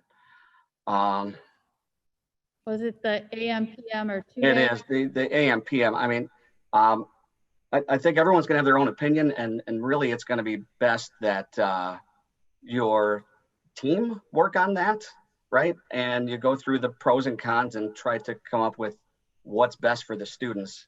If any one of us board members come up with a different model, I mean, I could tell you a model that would be Monday, Wednesday, Friday for one group, and then next week they would be Tuesday, Thursday. That's off the top of my head as well. I know there's a lot of ideas out there that might work, and everyone does have opinions, but maybe we let the people with the PhDs and the educational backgrounds decide what's probably best for the students at District 25 instead of us trying to, with our non-educational backgrounds, tell them how to do things. The board is more big picture. We decide things like what the goals are, what direction the school district should move in. We shouldn't really be telling them how they are going to do things any more than I would say, for example, Mrs. Wilson over in that 3rd grade class, I'm not liking the way that she teaches reading to her class this week. It's just too deep into the weeds for what's board level discussion. So that's where I'll leave off right now. Dave, I can understand it. Dave, I can understand that. But I think this is an unusual circumstance where we are driving so far different than what is normally been associated with our district in terms of our normal processes. So I think it behooves us to ensure that we ask all the questions that are needed and maybe it might bring up, even if we don't know the answer, which is fine, it brings up the question that maybe there is something else we should be asking or looking at. We never know all the answers. We never know all the questions, but we got to keep asking. Yeah, I don't mind asking the questions. It's just when we're stepping into them. Can't hear you here. I'm sorry. There you go. Yeah, sorry. I wasn't against certainly asking questions. It's just when we start to step into their arena, maybe just tell them things that they could consider instead of telling them how to do things and why it's right to go the other way.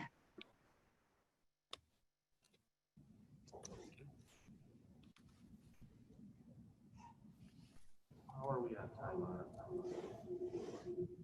time? I'll jump in if it's okay, President Soniglia. Yes, Anisha. We probably can't hear me. Yes, Anisha. Okay, thanks. And you guys can hear me? Yes. Okay, perfect. Now, I have full confidence in the District 25 team and the curriculum team and all these questions that even I have as a mother, and I know all the mothers in the community, as far as it works really well when the teacher tells the student and holds them accountable, the asynchronous, and to really consider that when the student's at home, the 2.5 hours that they go to school and then they come home, that asynchronous part to hold our children accountable, because it's better coming from the teacher than mom, right? It doesn't work that way. But all these questions, I believe David is correct. All those questions come from the district team, from the teachers who are experts. We have the best teaching staff in the area. And so I have full confidence that they're going to think about these things. And many of them are moms and caretakers and dads and so forth. So I appreciate that. But I did want to make a general sweeping statement that this coronavirus pandemic, right, it has been one of the most challenging times that we have faced as a global community. And how schools should operate safely during this pandemic has been equally challenging, right? And there is no right answer. Every parent that's spoken today and all the community members who've spoken, there's really no right answer. And we've all seen the memes and the funny videos about how everybody's right. And it actually is true. Everybody is right. You have to go with your gut here.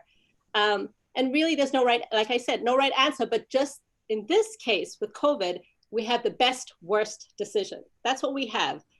But through it all, one thing has been communicated very, very clearly to us is that our children, the students of District 25, are extremely cherished and loved. And as school board members, we have read every single email, we've considered comments shared, and have listened to many community members regarding school reopening. And the diverse perspectives have been much appreciated, right? At times like this, and always, we need engaged citizens to help generate the best solutions to a highly complex problem. And healthy communities, I would say, operate like families. Because we care about each other, we must verbalize our questions, our perspectives, our gratitude, and even our resentment. And today I really truly stand grateful for the perseverance of our District 25 community at large, each of our parents, our staff, our educators, and our most valuable members, our students. For many of our students, like I've said before, the pandemic has been a lonely time, impacting their social, emotional well-being and their progress as learners.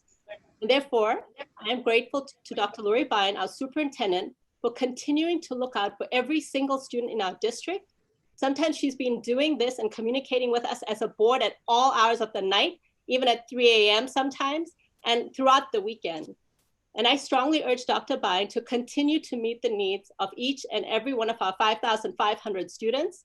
Additionally, now more than ever, with the changing educational landscape, our 840 staff members will continue to need the district support to engage our students to meet their potential. So I am confident that our district will help our community here in Arlington Heights navigate safely through the waters of this pandemic.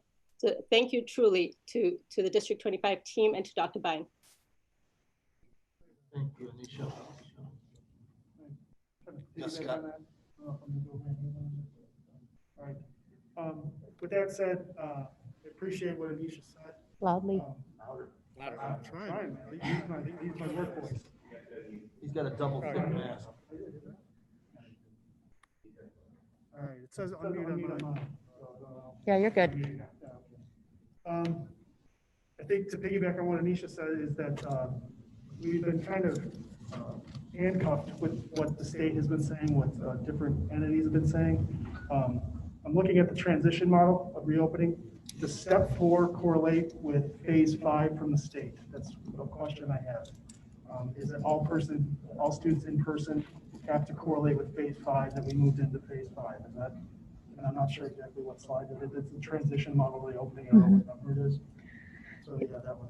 Yeah, so, so the question was, does phase 4 or does step 4 in this transition model directly correlate with the Illinois state's phase 5? So phase 5 in the state of Illinois would definitely cause us to be in step 4. However, we could, with our advisory team, decide to move to step 4 if we're legally allowed to, and if the metrics that the team determines make that safe to do so. But it very closely would align with the state's phase 5 level. That was my question, is that we're allowing the school board to make the decision.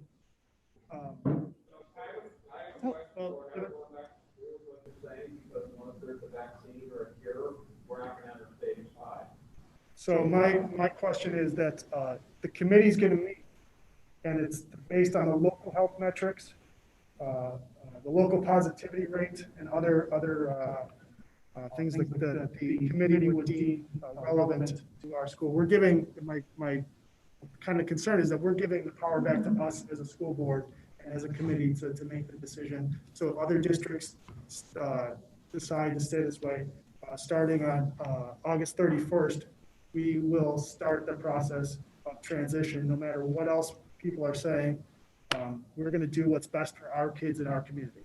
Exactly.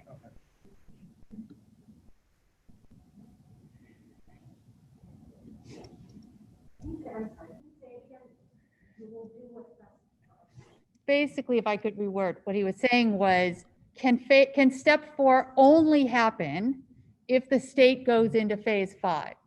And I was saying, if the state goes into phase 5, we definitely move to step 4, but we also, with our advisory committee, could move into step 4 based on our whatever local metrics they decide to utilize. And Scott was saying he's glad to see that a local decision can be made despite, as long as it's legal and a possible for us to do that, that we can make that on a local basis. We could be in step 4, even if Illinois is not in phase 5. Correct. Well, Lori, my question then to follow up on that, Lori, is step 3, the difference between step 3 and step 4, or one of them, is that parents who choose to keep their children at home could still do so in step 3. But when we move to step 4, is that choice eliminated? If we move to step 4 because the state puts us there and the state says there's no remote learning, then that would happen. Otherwise, we could make that on a local decision. Right.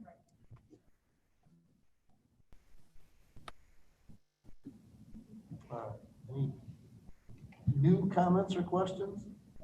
Yeah, I got a couple. Chad? No, I didn't. Sorry, board recognizes Chad Conley. So I've got a couple questions. First, a couple comments. I just want to thank Lori and all the staff for all the hard work. I know I've pestered you with tons of questions throughout the time, and you've answered a ton of them over this evening.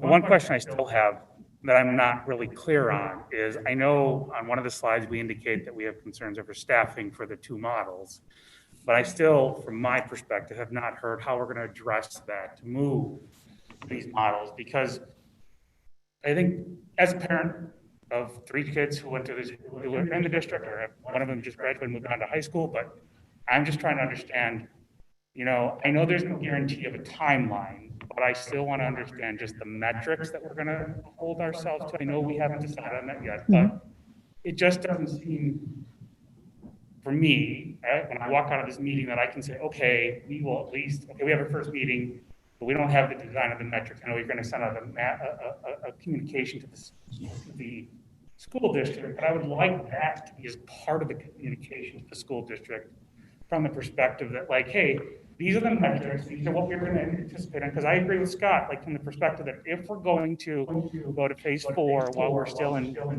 or phase 4 here while we're still in phase 4 of Illinois, we need to have clear metrics that say that everybody in this room and everybody on the Zoom call can say, this is what's expected. And we all agree to this, right? And I understand. And then I also feel like that has to be something that we all, as a board, ratify that these are the agreed upon metrics as a group, because I don't want the,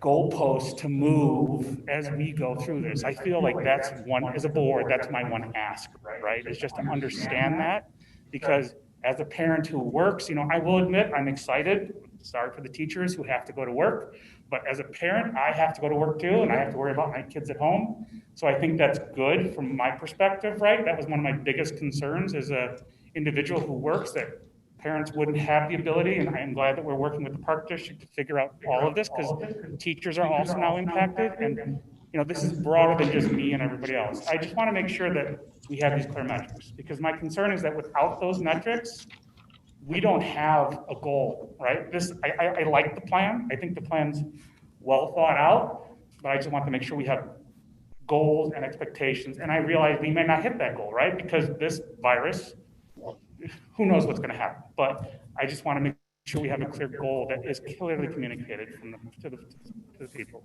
Okay.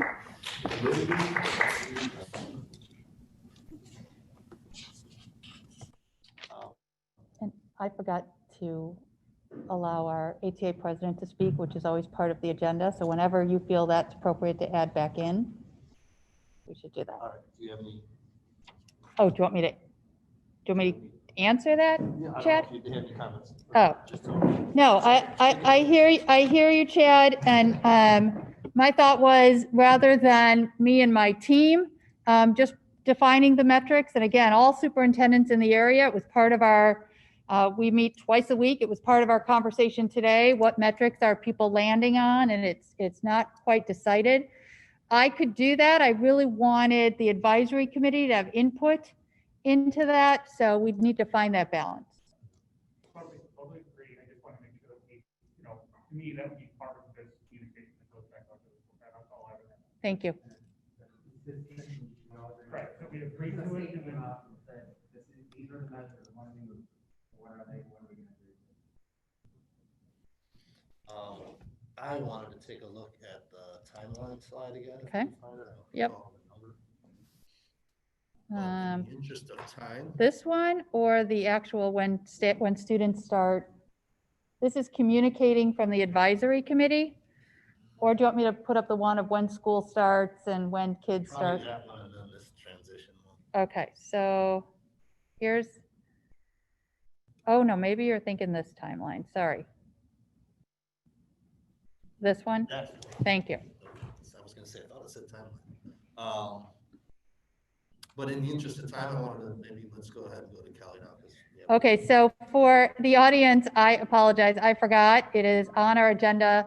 It's a standing item on our agenda. I forgot at this time that our ATA president gets to approach the board with any comments. So Kelly, I apologize for missing that.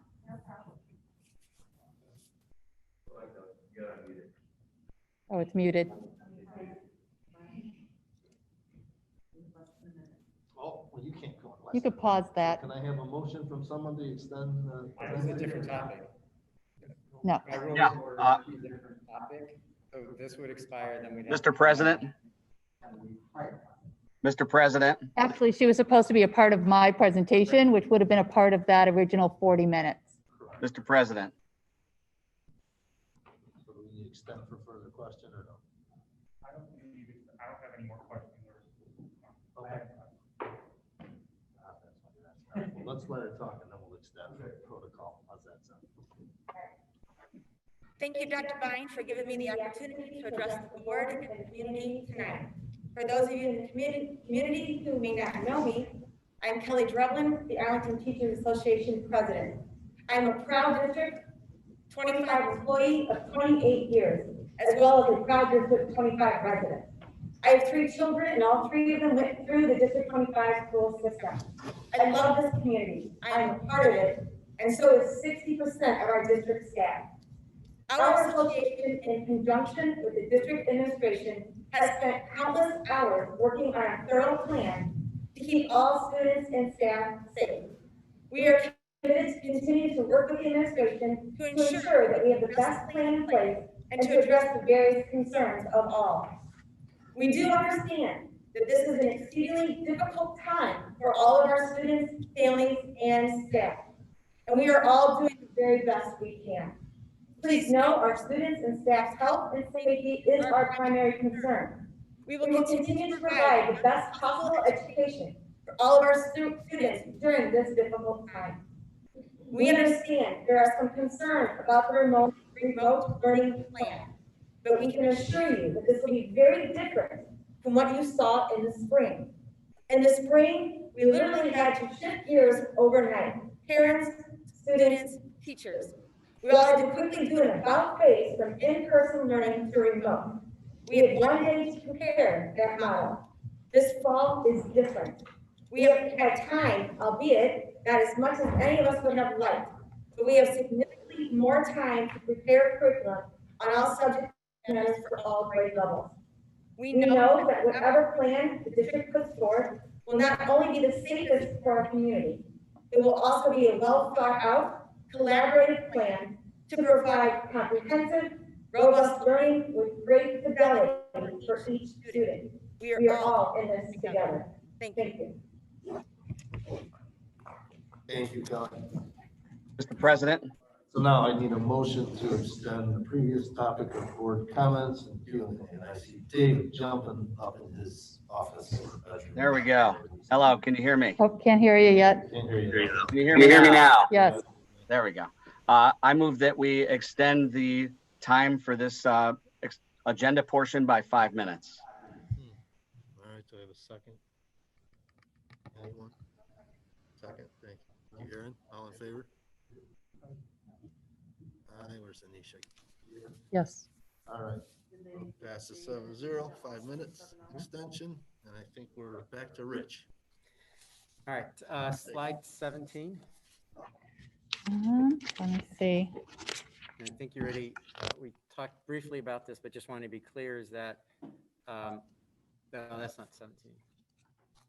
Sorry.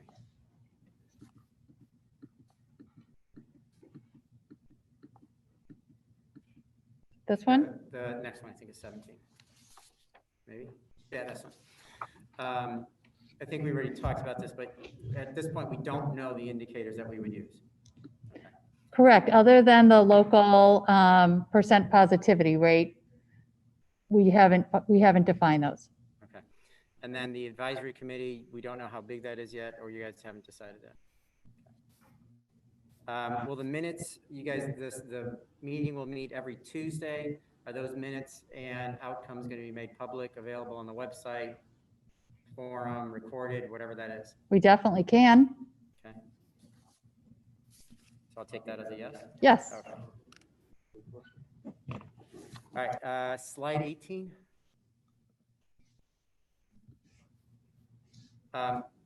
Just so I understand it, so if the team is meeting weekly, the committee, team, whatever, is meeting weekly, why are the announcements and step transitions monthly?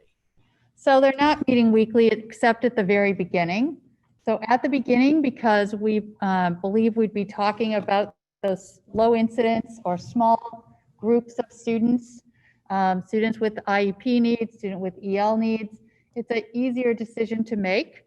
And so, but they then, to put those steps into action, we need about over a week to prepare all the staffing and things that need to happen. And then as we move further into the year, my recommendation is that we meet every 2 weeks, or November to December, because there's a big break in there for Thanksgiving break.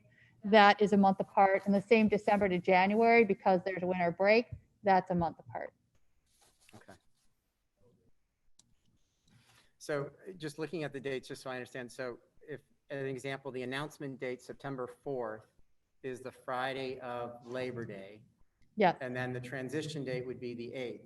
which Yeah, would that's be a the- very quick turnaround Yeah. because we know we're talking about likely talking about a very small group of students that we believe we could be ready to receive on site pretty quickly. Okay. In fact, many of them we probably would have started on site the first day, September 1st. But if not, we wanted to have that early on to quickly make that transition. So in either case, we're basically looking at these that we give the parents, and I'm not saying one wrong and different, just we're giving parents a week notice to transition to back to in-school or whatever hybrid model, or choose a hybrid model, or make a determination to go remote, meaning stay remote, I'm sorry. Correct. Okay. And again, for the first several, we're talking about, again, for the first couple, we're probably talking about smaller groups of students. Then as we move in, we'll talk with the committee, but it may be, let's bring kindergarten and first grade back and sixth grade back. It may be a grade at a time. The additional teacher assistants and things of that nature that we normally have, right? TAs in class. So what, I assume we're not calling them back, or we're not doing something, or what are we doing with them? The vast majority of our teacher assistants are hired because they are required on individual students' IEPs. Okay. And those teacher assistants, well, we weren't able to train them quickly enough last spring. We are providing them devices, and they will be providing assistance to those students, helping teachers break into small groups. And many of those students who do utilize one-on-one TAs would be the low incidence kids we'd be attempting to bring back as soon as possible. Okay. Slide 19.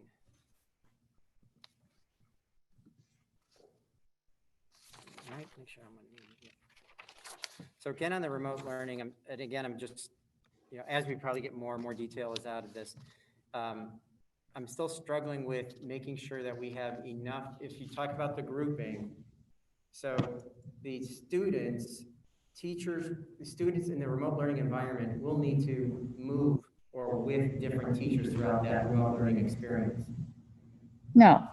So that's the part I'm struggling with, because how is a teacher who teaches just a general subject, and not minimizing it by all means, just a general subject, how is that teacher going to teach Spanish? So at the middle school, just like middle school students have 8 or 9 teachers at the middle school, they would have 8 or 9 teachers remote. So they are going to move. But in an elementary setting, where typically a child has one main teacher, they would have that main teacher, but then they'd have their different teacher for PE, art, things like that. So then they would move with those teachers. Online, yes. Yeah, that's what I meant. So yes. They would have the full remote experience. Yes. Okay, all right, I'm just clarifying that. We're out of time. So I move we extend for. Indefinitely? Sure. Well, I'm almost done. All right. I'm almost done. So then you should probably make the motion. I move that we waive the time limiter until such time as we answer the questions.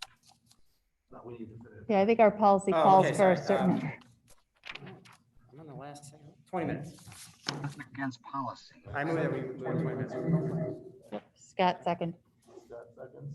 All right, all in favor? No. Dave said no. I wish I could go back. I'm being held hostage. Because again, For the record, my vote is yes. Agree with Dave on this, is that, these aren't necessarily going to change the outcome, or these are questions that we're going to provide. We've already agreed. We're going to provide Lori with time to come back with a lot of the plans are still pending. So I would just kind of caution and maybe take a look. Do you really need 20 minutes for board level questions? I'm sorry, the public comment portion is over. This is a board meeting, open to the public, but the public time frame is ended. So again, my statement is, are these board level questions that are going to have a material impact on? That's all I'm asking. 20 minutes is 20 minutes. I'm not talking it. I just want to make sure what we're talking about isn't going to be answered later as well. Yeah, no, I understand that, but a lot of the implications of this may have financial ramifications for us, right? And so our duty is ensuring the financial fiduciary responsibility to the board to ensure that our students are getting the best that they can, whatever that model is. So we have policies that talk about that, and we just need to ask those questions.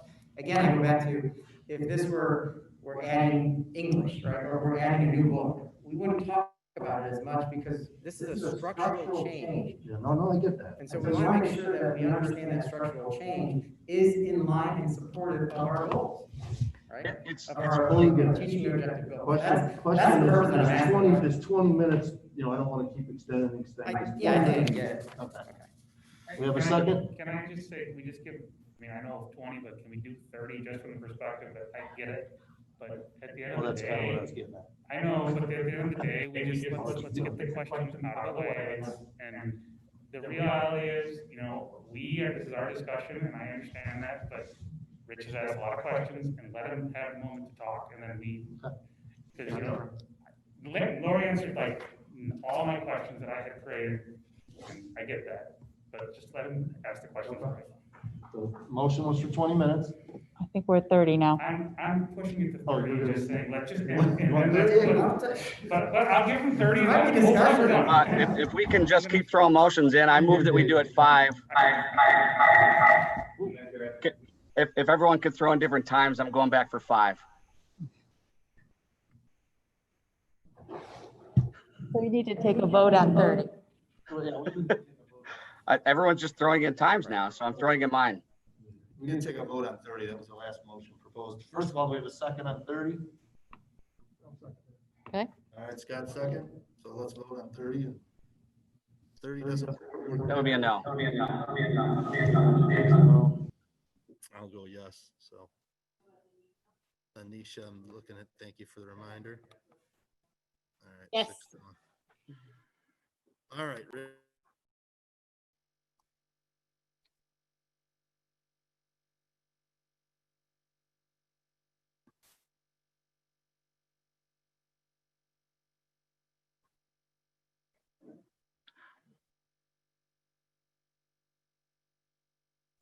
This is great. Just for the record, we cannot hear Rich. All right. Goes to student and teacher interaction expectations. So knowing that we're doing a live portion for 2.5 hours, and then you're saying that in the remote setting, the other 2.5 hours would be equal if in the classroom, the students have a breakaway session, things of that nature, right? So I get that. But what is the expectation that the teachers be available via chat, Zoom, email during their shift period to address questions that the students may have? Or is that the expectations of something else?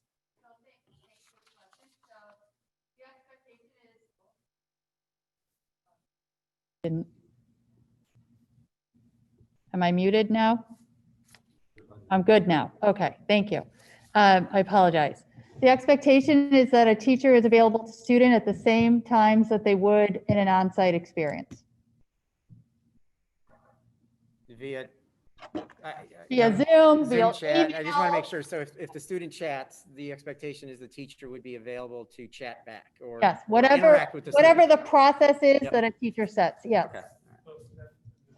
That's why we are asking the teachers to be on site, so there's no distractions from anybody else. They're there to make sure that they can respond to our kids' questions and needs as a timing within that time. I'm just making sure that I'm clear on that because I understand what Richard's trying to get at. I just want to be as clear as possible. Yeah, To just me, that makes sense, right? It makes perfect sense that I get it. They may have, I think about how school goes. You go off, you work on your thing. I'm working on my problem. I have a question. Difference is I don't raise my hand. I hit Zoom. I do the job, right? And that's all I want to make sure I understand. absolutely. Okay. You answer that one. So I'm not sure if I heard it during the process, but there's no extracurricular activities. Then all extracurricular activities are delayed, canceled. What are we doing with those? Yeah, so I did share that. We'll determine extracurriculars on a case-by-case basis. We are using the IESA guidance about our sports and athletics, but we'll make those on a case-by-case basis, whether it's a sport or a club activity. But I'm asking the staff to not host any in September until we've got our feet on the ground and our instructional program is strong and solid. One question on the sports, sorry. I know IHSA just releasing their, and they're letting cross-country run and things. I know we have a good cross-country team. Is there, I know what you said, but is there any consideration, I'm sorry, I just thought of the question because of, I didn't mean, but is there any consideration to like, let them happen, or is IESA saying no altogether? There's no, because it's outdoors, they're running, they're separate from each other. I'm just, because I know IHSA tends to be the standard for a high school, and I know IESA is the standard for middle school, but I'm just asking, is if they suddenly sent back and say, hey, we're gonna allow this because IHSA did, would we be in alignment with that? Yeah, in fact, we could allow it even if IESA doesn't, right? So we are one of the rare school districts that belongs to IESA. Many elementary districts don't have that connection. So we could, and in fact, our cross-country teachers have already showed me a amazing program that they would sketch out, that if we were to have it, they have some new protocols and things that would meet safety measures. To add on to Chad's question, I just want to add things like golf also have been considered safe. So to consider things like golf as well. And of course, we would need September. So I'm not sure if that is on the table.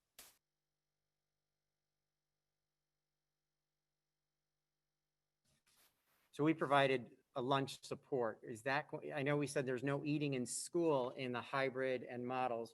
How would we provide that support or lunch?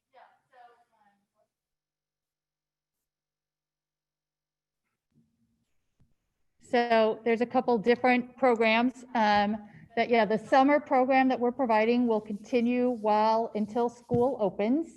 And then once school opens, we are back on the National School Lunch Program. For students who qualify for free or reduced lunch, we'll still be providing to those, even if they're remote. We also will be offering the option for families that want to come buy lunch to be able to do that. Most likely during the school year, it's you come one day and you get 5 days of meals to take home. I know during the school year, we also provided breakfast in some, I think in the middle schools. Would that be offered, or is it combined with that lunch or the meal program, or how that works? Yeah, we provided breakfast at a couple of sites that qualified. We're applying now to see if we could qualify to do that across the district if we're remote. Okay. I know during, and this goes to transfer, wasn't covered in the slides, but the transportation of buses, obviously we were asked to do some type of support for the buses last year or last school year, I believe. And so how would that continue, or what's happening with that? Stacy, are you able to, we did a modified contract so that we didn't pay for the full cost of the contract starting at mid-March through the end of the year. Right. And Stacy would be working on a similar situation with our bus company moving forward. Again, knowing that our intent is to transition back on site as much as possible, as quickly as possible, we need to have our bus company prepared to do that. She did work with the bus company, should we be moving to a hybrid model that's an AM, PM, so they are prepared if we needed them to run midday routes as well. I know we provide some type of transportation support for parochial schools. Has that been even thought about yet, or how that would work? Or do we know? If we don't know, that's fine. I mean, that's right, off the no. wall. It kind of just came to me as you were just mentioning. And that's only, we provide, when you say we provide support for parochial schools, what we do is any student who lives within District 25 boundaries but attends a private school may ride a District 25 bus if there is room on a District 25 route. So not necessarily directly to their school, but we have like Our Lady of the Wayside that's right in the backyard of South. So a student who lives within boundaries could ride our bus if we have room and get off and walk to Our Lady of the Wayside. We have students at St. James, and because that's so easily a stop on our route, any student who lives within district boundaries can get on an already established district route if there is room on the times that we run our routes and go to that school if they choose to. Is there an implication if that school goes open and we're still closed, what that means? Or do we know yet? Or we haven't even crossed that ground, which is. Yeah, no, we haven't discussed that yet. That's fine. No, just. And it's a very few, 3 students across the district that utilize that service. Okay. And one of my questions, I think you addressed this in your written reply, but I'm wondering if you could just take a minute to talk about the mandated testing or any changes to the testing sequencing or, the tests that we normally take. Yeah, so last spring, the State Board of Education waived the state tests that we typically take in grades 3 through 12. Currently, they are not waiving them for the new school year. So at this point, all students would be required to participate in that testing that typically happens in the spring of a school year. And then we have our assessment coordinator working with many districts around us to determine what's the best assessment tool for us to use in our situation to get our own assessment of students' learning levels as we start the school year. So then then the normal test that we would do in the fall, we're delaying or we're thinking of how to do that? Because don't we take one internal one? Right. So we typically have our own test, the MAP test, Yeah. a nationally normed test, but that we choose to do. It's not a state required test. We are looking at how we could implement that early in the fall, whether we're remote or on site. Okay. All right. Then I think one of my, let's see. That's a different question. Oh, yeah. Okay. Anish, I believe you had a question? I have a quick question, Dr. Byne. Not muted, but we can't hear you. Hold on. Let me know when you can hear me. All right, we can hear you now. Oh. I'm good to go? Okay. I had moving along with the same thread I had earlier about social emotional learning, and you just mentioned, Dr. Byne, that foregoing September for sports, but I believe as far as sports go, could the team put consideration on sports like golf and maybe the track and with safety protocols, like you said, you've already heard about, and tennis club? I know some elementary schools do that, and really taking advantage of fall weather, because we're Chicago, we're not California. So when the weather is good, could we take advantage of outdoor spaces? One more thing that we've heard from parents and our community is this concern that with this remote learning, remote start time in the fall, the kids don't get to bond with each other like they would, and the emphasis that teachers put on team building in the beginning with everybody in class. So a consideration that can classes get a chance for a brief meet and greet with their teachers on a rotating basis outdoors in a social distance manner in the first couple of weeks of class. So everybody gets a chance outdoors. And I know the logistics of it, of course, with safety in mind. So I just wanted to throw out there in summary, the social emotional piece, sports that are safe, and a possible meet and greet outside, not inside. Thank you. Yeah, absolutely. We're sorry, guys. We're already starting some brainstorming on that.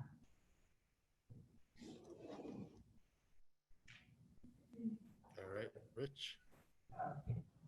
And we're back. Just a final question, since you're proposing a modification to the school calendar from a board perspective, when would is the committee coming back, to work on what that calendar looks like so that we can look at that and address our concerns or thoughts on that one? Yeah, so the board would need to approve changes to the calendar unless those changes relate to remote learning planning days. But we will likely be bringing you an amended calendar. Just a reminder, we're talking about using 2 remote learning planning days right now. There are 3 more that are available to us to use anytime during the school year. Yeah. So we'd have to vote on that new amended calendar prior to the opening of school. Technically, no. I know that sounds weird. But technically the regional office, which is an arm of the State Board of Education, is saying right now, hold any official changes to your calendar and approve them retroactively, but we could definitely bring them to you by the next board meeting, which is August 13th or 16th.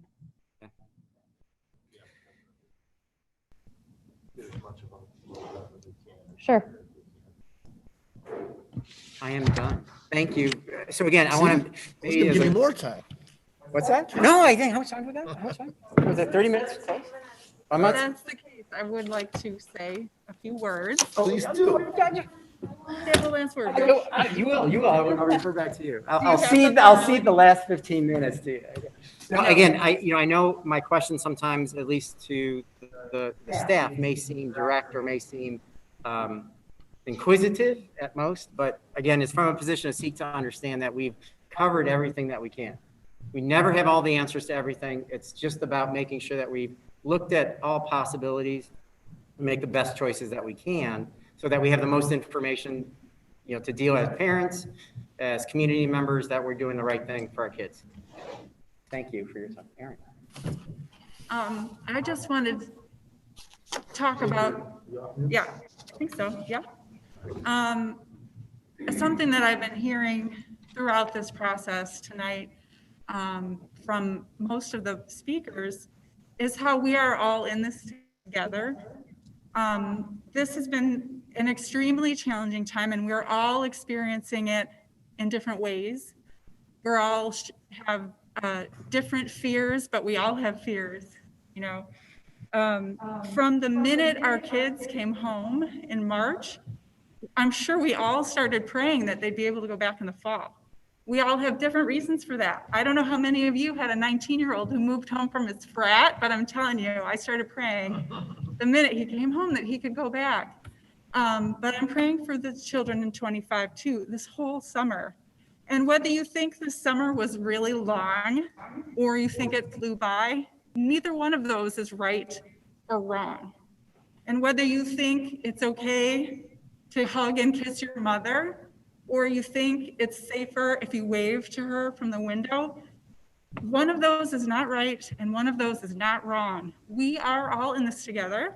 We have different perspectives, unique experiences. We have a lot to share and to contribute. So I would just like us to focus on that. In this district, there is no weak link. We have exceptional students. We have engaged parents. We have talented teachers. We have great leadership. There is no weak link. And so if we do an us versus them and we start tugging on this chain, it's not going to get us anywhere. So I just like to focus on the we and work together on what's best for our children. That is what we all care about. We all want these kids back in school. So I just encourage everybody to continue to be positive and to work together so that when we all look back on this, we can be proud of how we handled it when our children are thriving back in school. Thank you. Couldn't agree more. We use the term at my company to be constructively dissatisfied. And I think that very well sums up how a lot of us feel.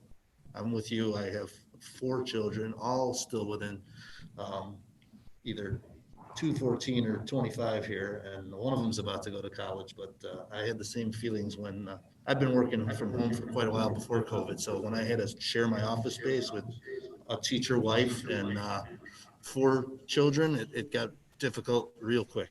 So I don't think there's anybody that wants remote learning, right? That wants to have to do this. And that's the most difficult part about it. I think Anisha wanted to speak again. You out there? Can you hear me? No, I'm good, but I did want to thank Erin for her comments. Thank you, Erin, for there is no weakest link. That is true. Thank you, but no comments from me. Mr. President? Yes, you sound like you're in a... Do I sound like I'm in a tunnel or something? Can you hear me? Hello, can anyone hear me? Oh, you can. Okay, sorry, I didn't hear Brian. Okay, first of all, Erin, I just want to echo what you said. Couldn't have said it any better myself. That was wonderful, beautiful sentiment, and I agree with you 110%. Basically, I just want to end on a note that I know there is no easy answer, obviously, and there is no answer here that would make everybody happy. It's just not possible because of this unprecedented time that we're in.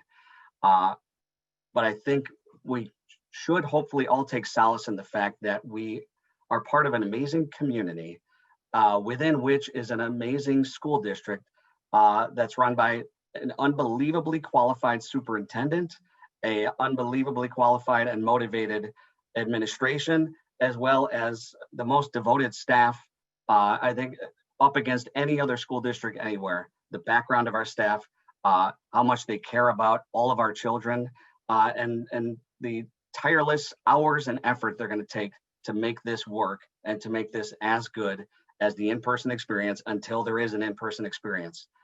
So I just want to say out to all of you, thank you in advance, teachers, students, parents, staff, for all that's about to come before you and all of the work that everyone's about to have to put in.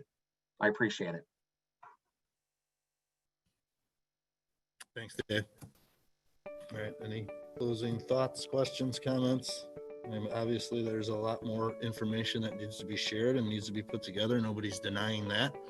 And again, I'll just reiterate that our focus and commitment is to get the kids back in school, as safely and as soon as possible. And I think I'll just reiterate that, nobody's happy to have to extend any form of remote learning. Nobody's happy to have to make these changes as quickly as they are. We were all shocked, but I know the staff and Lori and all of us here in this room have put forth a lot of time reading, a lot of times reflecting, a lot of time educating ourselves, so that we just try to make the best choice we can and do it right for the kids, and safety work within the parameters we have. And we will continue to try to be as transparent and forthcoming with the plan that Lori put out to everybody today. So I do thank everyone for your time, your input, your passion. I share it on both sides, believe it or not.